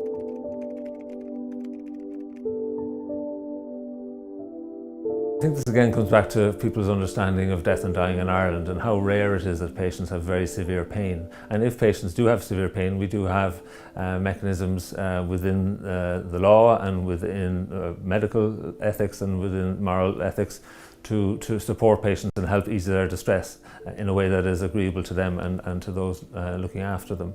I suppose what people don't understand is what palliative care means, and essentially when someone is referred to see me in my clinic, I'll meet a lady I'll speak about a lady I met a couple of weeks ago. She was petrified about coming to see my clinic, or to see me at clinic, because I worked in palliative care, because she felt that meant the end of her life. But she was also petrified because she was in very severe pain and it was impacting on her. She wasn't able to climb up the stairs due to back pain, due to her cancer, and she had to go up the stairs and down the stairs on her bottom. Her family didn't live close to her, so she hadn't met them in some months because of COVID, but she was embarrassed to tell them how much distress and pain she was in. So after initial introductions, both she and her daughter, who had flown from England to be with her, spent 15 minutes weeping with each other at how distressing her mother's situation was. And within another 15 minutes of exploring what options were available to them, and particularly to the patient, we were able to ease her distress about what palliative care meant. We were able to put a plan in place to address her pain. We were able to get physiotherapy to see her in terms of her mobility. And this lady came back to see me in clinic 2 weeks later, a completely different woman, no longer afraid of palliative care, no longer afraid of dying, no longer hoping that she might die rather than continue to suffer, but with a new focus on living for as well as she can, for as long as she can. I mean, I think legalization of assisted suicide and euthanasia would not only have societal changes, legal changes obviously, but phenomenal and I think irreversible, irredeemable changes to healthcare as we deliver it. The Medical Council in Ireland deems that doctors should not kill their patients. I think fundamentally that is an important role. And I think the threat to palliative care, which in my view will never be the same again if law is passed, is enormous. And we know where legalisation has happened most recently, so in the state of Victoria in Australia, and prior to that in Canada. The strain between services outside of palliative care and also within palliative care teams is very destructive and is very destructive to the care that they are providing there. And I think it's very important for us working in palliative medicine, but in palliative care, but for society also to say we need to have a much more open discussion about death and dying in Ireland. We need to have a much more open discussion about what palliative care is and what it can do. Those supporting the bill say this is not about palliative care, but they don't understand the massive difference that this will have on palliative care, and it will change what we do forever, and it will mean that palliative care as it exists in Ireland at present will never be the same again.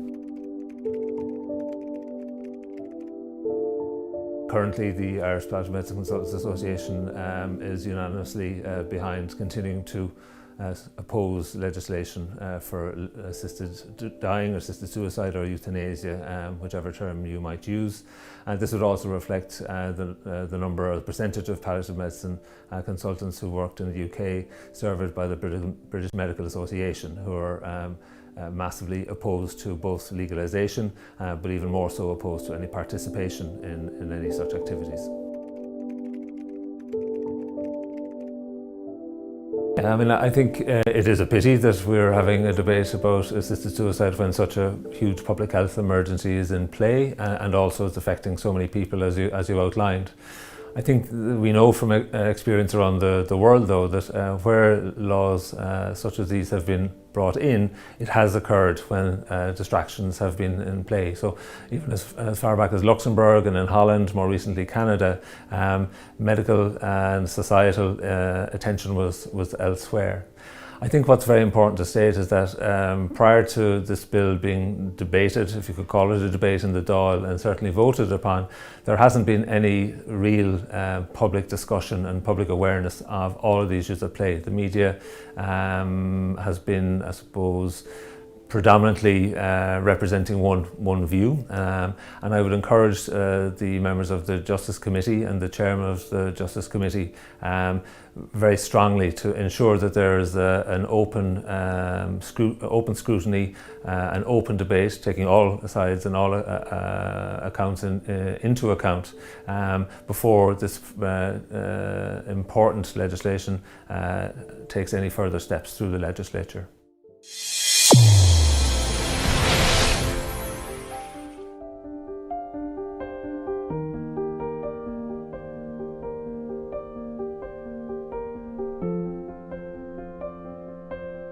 Christina from Canada was Director of Nursing at a long-term care home, and she herself supported assisted suicide until she herself experienced a debilitating illness. No, it's not too much to sum up. I killed people. I have done this for 20 years. I have done this to people for 20 years.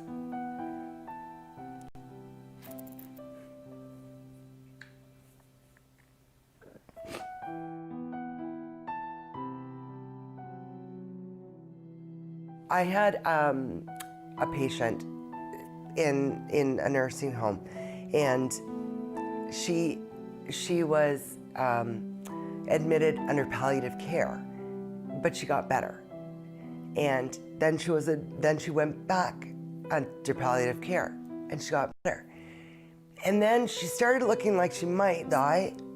So my nurse came to me and said, "Let's get orders, get the show on the road. We don't want to let it get to the point where she's dying and then she bounces. We want her to just die." It was the way we all thought, and I thought so too. So we got the orders for her, and they put them in, got everything going. It should take 24, maybe 48 hours for the person to die, and she didn't. I came back in on Monday, and she was still alive. And I read the notes, and the one nurse, the night nurse, Saturday night, she wrote, "What are we doing here?" And that stuck with me, and I thought, what are we doing here?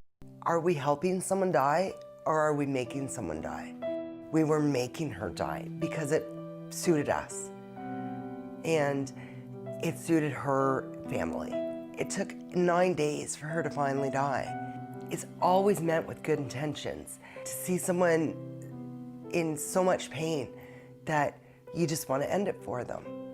But there are other ways to get rid of the pain. Never once did we think, oh, maybe there's something wrong with our palliative care. Maybe there's something wrong with our pain control. It was always, let's just hurry and end this. And that's not right. I was so wrong. I was so wrong. What's wrong with hastening is you don't know what you're hastening them from. You don't know if they're gonna get better. You don't know this isn't their time to die. Or what if it is, but not until a week from now? There is something wrong fundamentally with taking another human being's life. With your eyes wide open to what you're doing, they have entrusted you with their life, and you take it. I left my job as a nurse because I could not be a part of that euthanizing culture that we have. Don't be made to think it's the right thing, because it's not. It's not.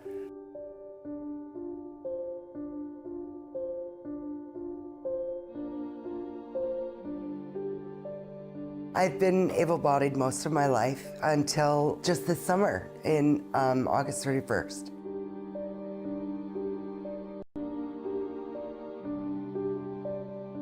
I had a stroke.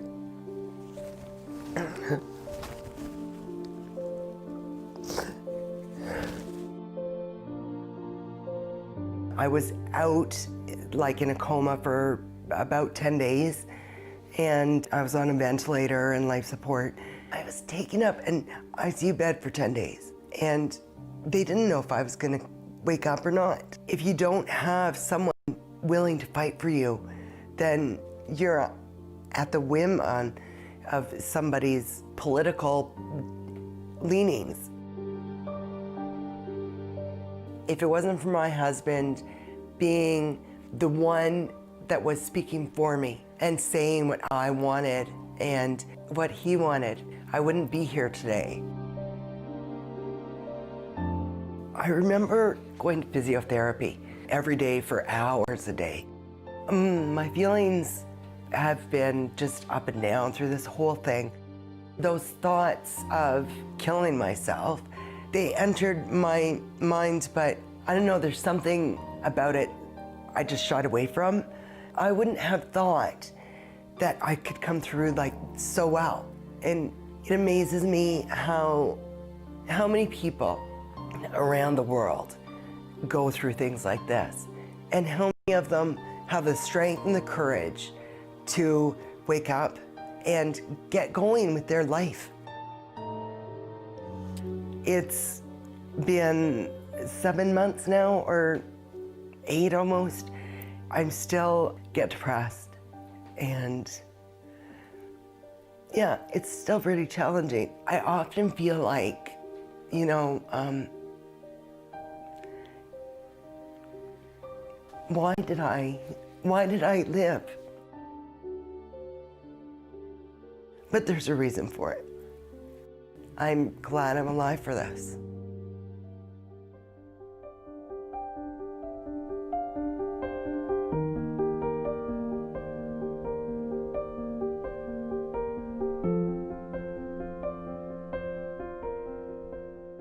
So what is actually contained in Jean O'Kenny's bill that has been put before the Dáil? And what are the other legal questions around this issue? Stay with us to find out.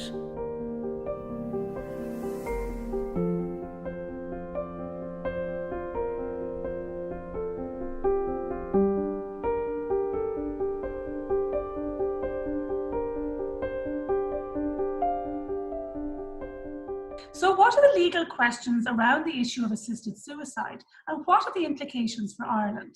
We're delighted now to have Maria Steen, well-known commentator and barrister, join us at the Do No Harm conference. Hi Maria. Hi Niamh, how are you? I'm great, and great to have you here today. Thank you for being here and being part of the Do No Harm conference. Great to be here. Fantastic. So can we turn first to Jean O'Kenny's bill? And as we know, this bill was brought before the Dáil before Christmas and moved through first and second stage very quickly. I think sometimes to some people's surprise. Can you tell us about the bill, what's in the bill, and can you address specifically the claim that Jean O'Kenny and others make that the bill is necessary to deal with what they call unbearable suffering? Yeah. Well, Niamh, I have the bill here in front of me, and you know, like yourself, I've examined it.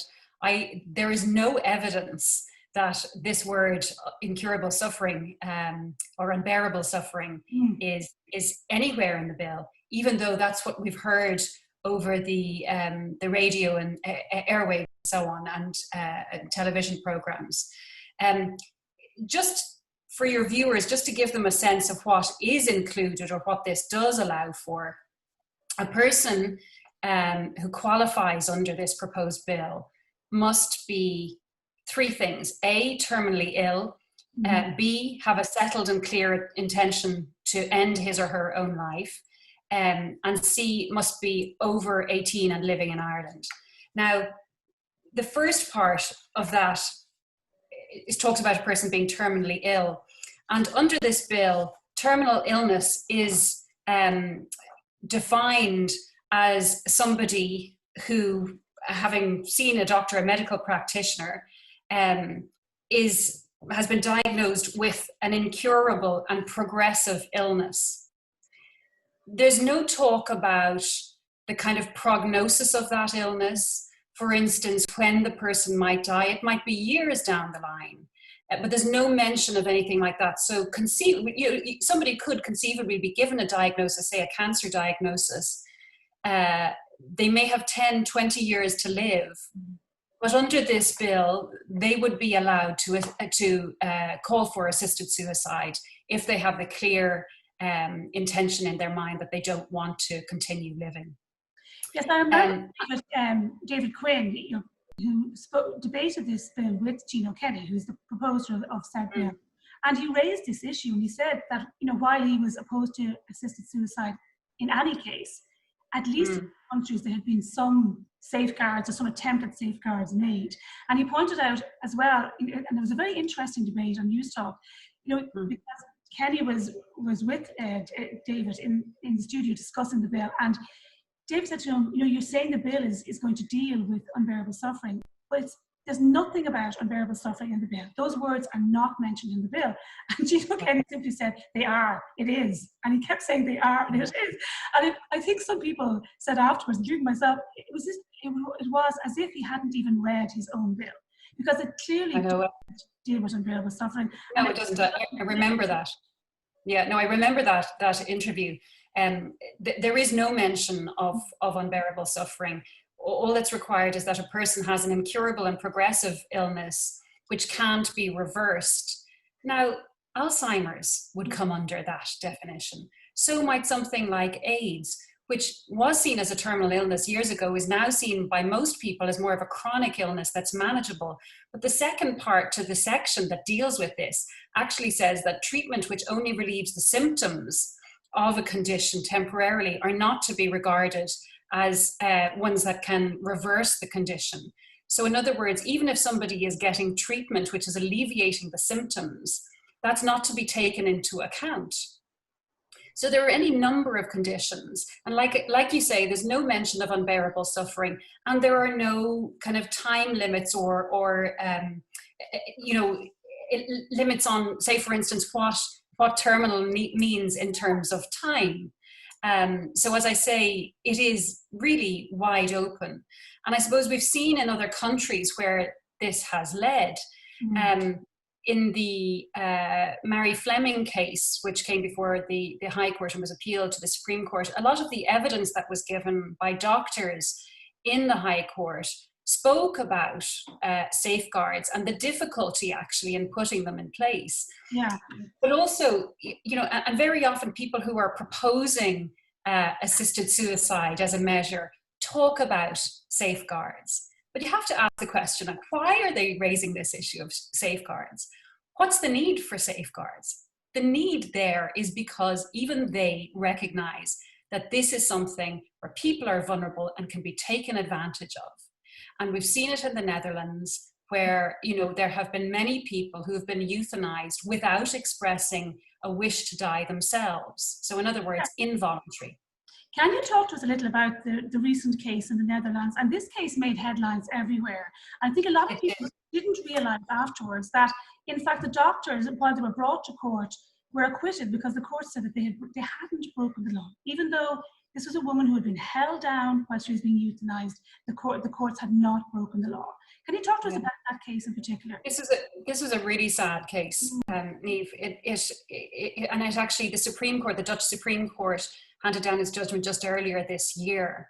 So it's still a relatively new judgment. But the facts of the case were there was a lady who had been diagnosed with Alzheimer's, and which many of your viewers will be familiar with, because very, very many families have some loved one who has Alzheimer's or dementia of some sort. This lady, when she was diagnosed, signed a document saying that if she weren't able to look after herself in her own home, and if she still wished, for this to go ahead, that she wanted to be euthanized, she wanted assisted suicide. Time passed, and obviously her condition progressed, and she was brought to live in a nursing home.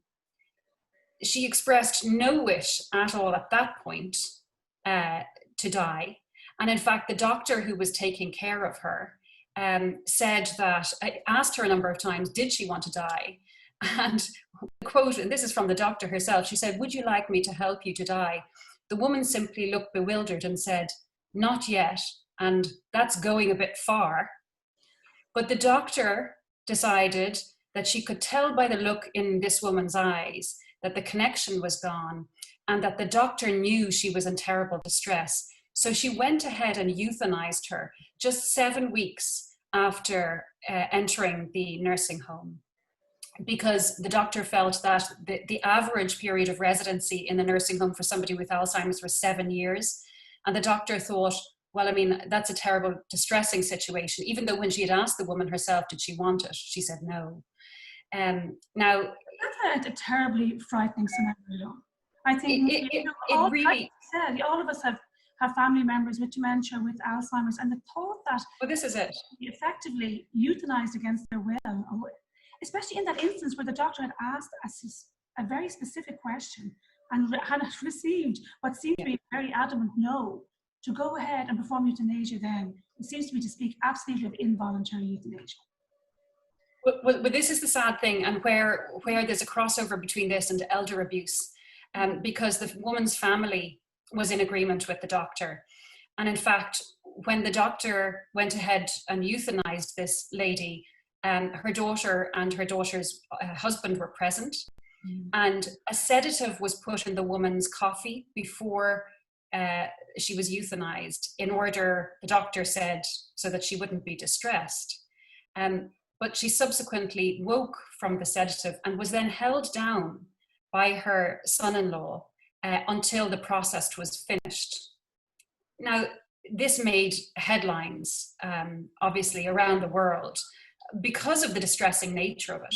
But nonetheless, the Supreme Court has now held that the doctor didn't do anything wrong and that she shouldn't have been prosecuted for it. And of course, you know, as we know in this country, when we make changes to our laws, it affects our culture, and it particularly affects medical culture.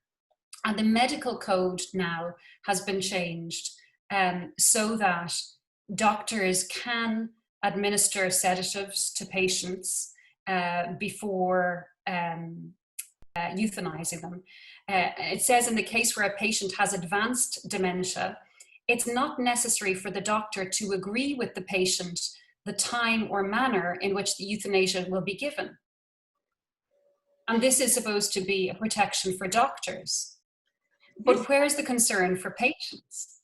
You see, absolutely. And where's the concern for vulnerable people? And one of the things that strikes me in regard to what's happening right now in Ireland is that we are very fortunate to have such great palliative care experts speaking out so strongly on this issue. And they're giving very clear statements on this. You know, one of the surveys done from palliative care consultants found that 88% of them are opposed to legalising assisted suicide. Very similar, in fact, to what was found in Britain when the Royal College of Physicians did a survey there of palliative care experts, and they found 84% were against it. So we're seeing the people who are most involved in end-of-life care, the people who are most expert on this issue, are adamantly opposed to assisted suicide. But the TDs aren't listening to them. You know, at a time we're constantly being told to listen to scientists, listen to the experts. We're told in the 8th referendum, listen to the experts. They're refusing to listen to the doctors who are unanimous on this. And it strikes me as well that they are also turning a deaf ear to what was said in the High Court and the Supreme Court on this issue. And I thought it was really interesting that in Fleming, the High Court ruled that even with the most rigorous systems of legislative checks and safeguards, it would be impossible to ensure that the aged, the disabled, the poor, the unwanted, the rejected, the lonely, the impulsive, the financially compromised, and emotionally vulnerable would not avail of this option to avoid a sense of being a burden to their family and society. And I think that is a perfect summation, if you like, of the dangers of assisted suicide. Yet our TDs seem to want to ignore what both the High Court and the Supreme Court found in relation to assisted suicide previously. Well, basically, Niamh, this is kind of a fault line, if you like, in the culture wars, I think, between those who value human life for its intrinsic worth and those who value life in as much as it has a utilitarian value. And actually, David Quinn of the Iona Institute tweeted something recently, the front page of the New York Times from 1933, showing the German government's, the Nazi policy on introducing assisted suicide at that time. And it's amazing the similarities between what's proposed. They too required that 2 doctors sign off on this, that it be only, you know, where the person requested it, and in the second instance, if they couldn't request it, that a close family member would. And we all know where that led.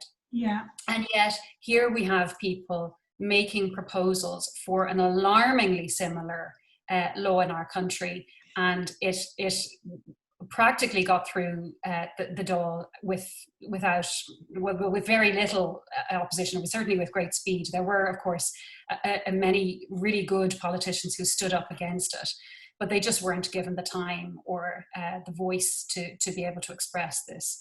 And it is, I think, you know, a really important issue for society. Ultimately, like the abortion question, it's not really a legal or a medical issue. It's actually a moral issue. Yeah. And it's a political decision that will be made. But the question is, you know, is your life, do you believe your life is entirely your own to do with as you please? Now, Christians certainly, and many other people would say, no, it's not. There are implications for society. We are social creatures. Our lives are a gift. But for people who don't agree with that, who see human life as having nothing more than a utilitarian value, that doesn't make sense. And so we have this major split in our society. The problem is, you know, people are failing to look at the evidence around the world, as you say, the scientific evidence, the doctors who are actually taking care of patients at the end of their lives or with terminal illnesses, they know better than anybody else. And they can tell us the dangers that are involved, the vulnerabilities of people in that situation. And as we've seen with the abortion legislation, it has already changed the culture. We've had a huge increase in the number of abortions being performed, Irish women seeking abortion here, because it's easier now in this country. And likewise, it's hard to imagine that there won't be a similar change in attitude towards euthanasia, so that people who have terminal illnesses or are elderly will be made to feel like they're burdensome. Yeah. The fact of the matter is, many people already feel like they're burdensome. And as Christians, people coming from a Christian perspective, the idea is that we say, you're not, this is part of life. We take care of each other. We take care of our family. We put things in place to make sure that everybody is loved and cherished and cared for, and that nobody feels like they have to end it because they're a burden on somebody else. Yeah. But that is starting now to become a kind of radical, vision. It's terribly sad to say, but it's true. Yeah, absolutely. I saw that tweet from David Quinn. There was a very striking parallel, and it produced a very strong and angry response, of course, from Gino Kenny and from his followers. But the truth is that a lot of TDs went into the Dáil and voted in favour of this bill as a form of virtue signalling to show how progressive and passionate they were. And they're absolutely ignoring the evidence, because there is no way that this cannot endanger people who are vulnerable, people who are older, people who are sick, people who have a disability. And I think at the heart of it, people really do understand that. They understand that this will make vulnerable people more vulnerable and that it will endanger them. And that's why I think we need to make sure that people understand what's happening here. We need to have a proper debate about the discussion. And thank you very much, Maria, for joining us today and for being part of it. It's great to have you. Thank you.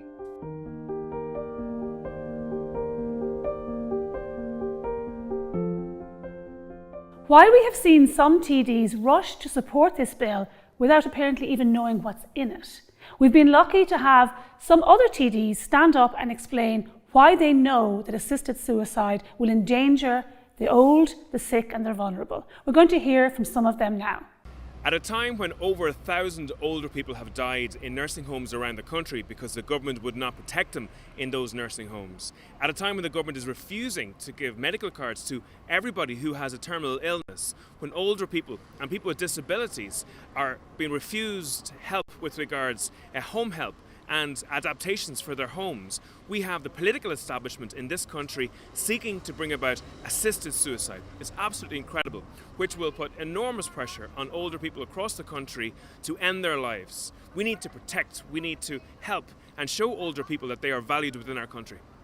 I oppose the Dying with Dignity Bill 2020 because of the evidence in other countries shows that it is a slippery slope. Those pushing the bill are using a Trojan horse of compassion to sneak in assisted suicide and euthanasia. As a society, we need to be putting a real emphasis on caring for people when they are at their most vulnerable stages in life. Palliative care consultants in the UK and Ireland are very much against it. I mean, I'm very conscious of the suffering of people who have terminal illnesses and the need for improved palliative care on a constant basis.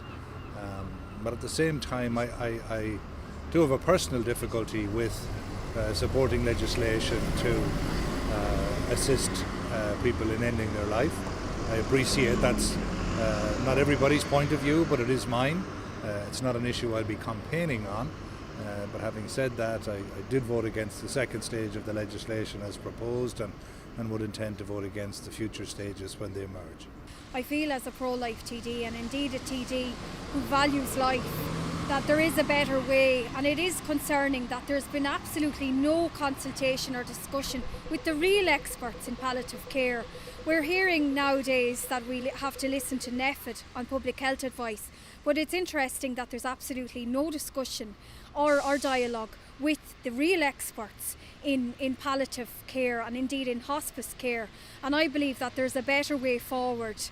I believe that this bill threatens human dignity and undermines genuine compassion and care for elderly people. And in other areas, in other jurisdictions where this has been brought in, we've seen that it has had devastating consequences. Yeah, I won't be supporting the end of life bill. I think that it's a move in the wrong direction for this country, and I sincerely hope that the people think long and hard about this very, very serious decision. I think we're opening the gateways to assisted death, assisted suicide, and as many don't want to call it that, but unfortunately that's what it is.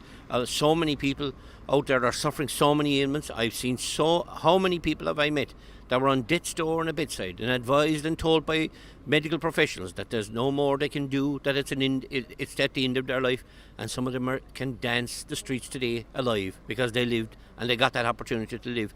And that's what we need to be doing. We need to be investing in end of life care for people that are in the unfortunate situation that they're facing. Certainly we should not be bringing any legislation to assist that in any way, shape or form. Well, why I oppose this legislation is that from evidence in countries where it was introduced, we've seen how quickly it grew and the numbers expanded. And we saw the pressures on elderly people and sick people, and not so elderly, that they didn't want to put a pressure on the family and they decided to go down this route. And in some cases, families encouraged that as well. What I want to do is support the excellent palliative care centres that we have and have a centre of excellence, in each county, providing palliative care, that people can die with dignity and die with their families around them and their love and not in the fear of being a burden to anyone. Look what happened with the abortion. We're told to be legal and safe, legal and rare. 6,666 babies literally slaughtered in 2019. And do we want the same to happen in this case, that people will be fearful to live in their own homes, fearful of their families maybe? No, we want proper social and health care. And I salute all the palliative care nurses and teams that do, and the volunteers that do tremendous work at present. Cormac.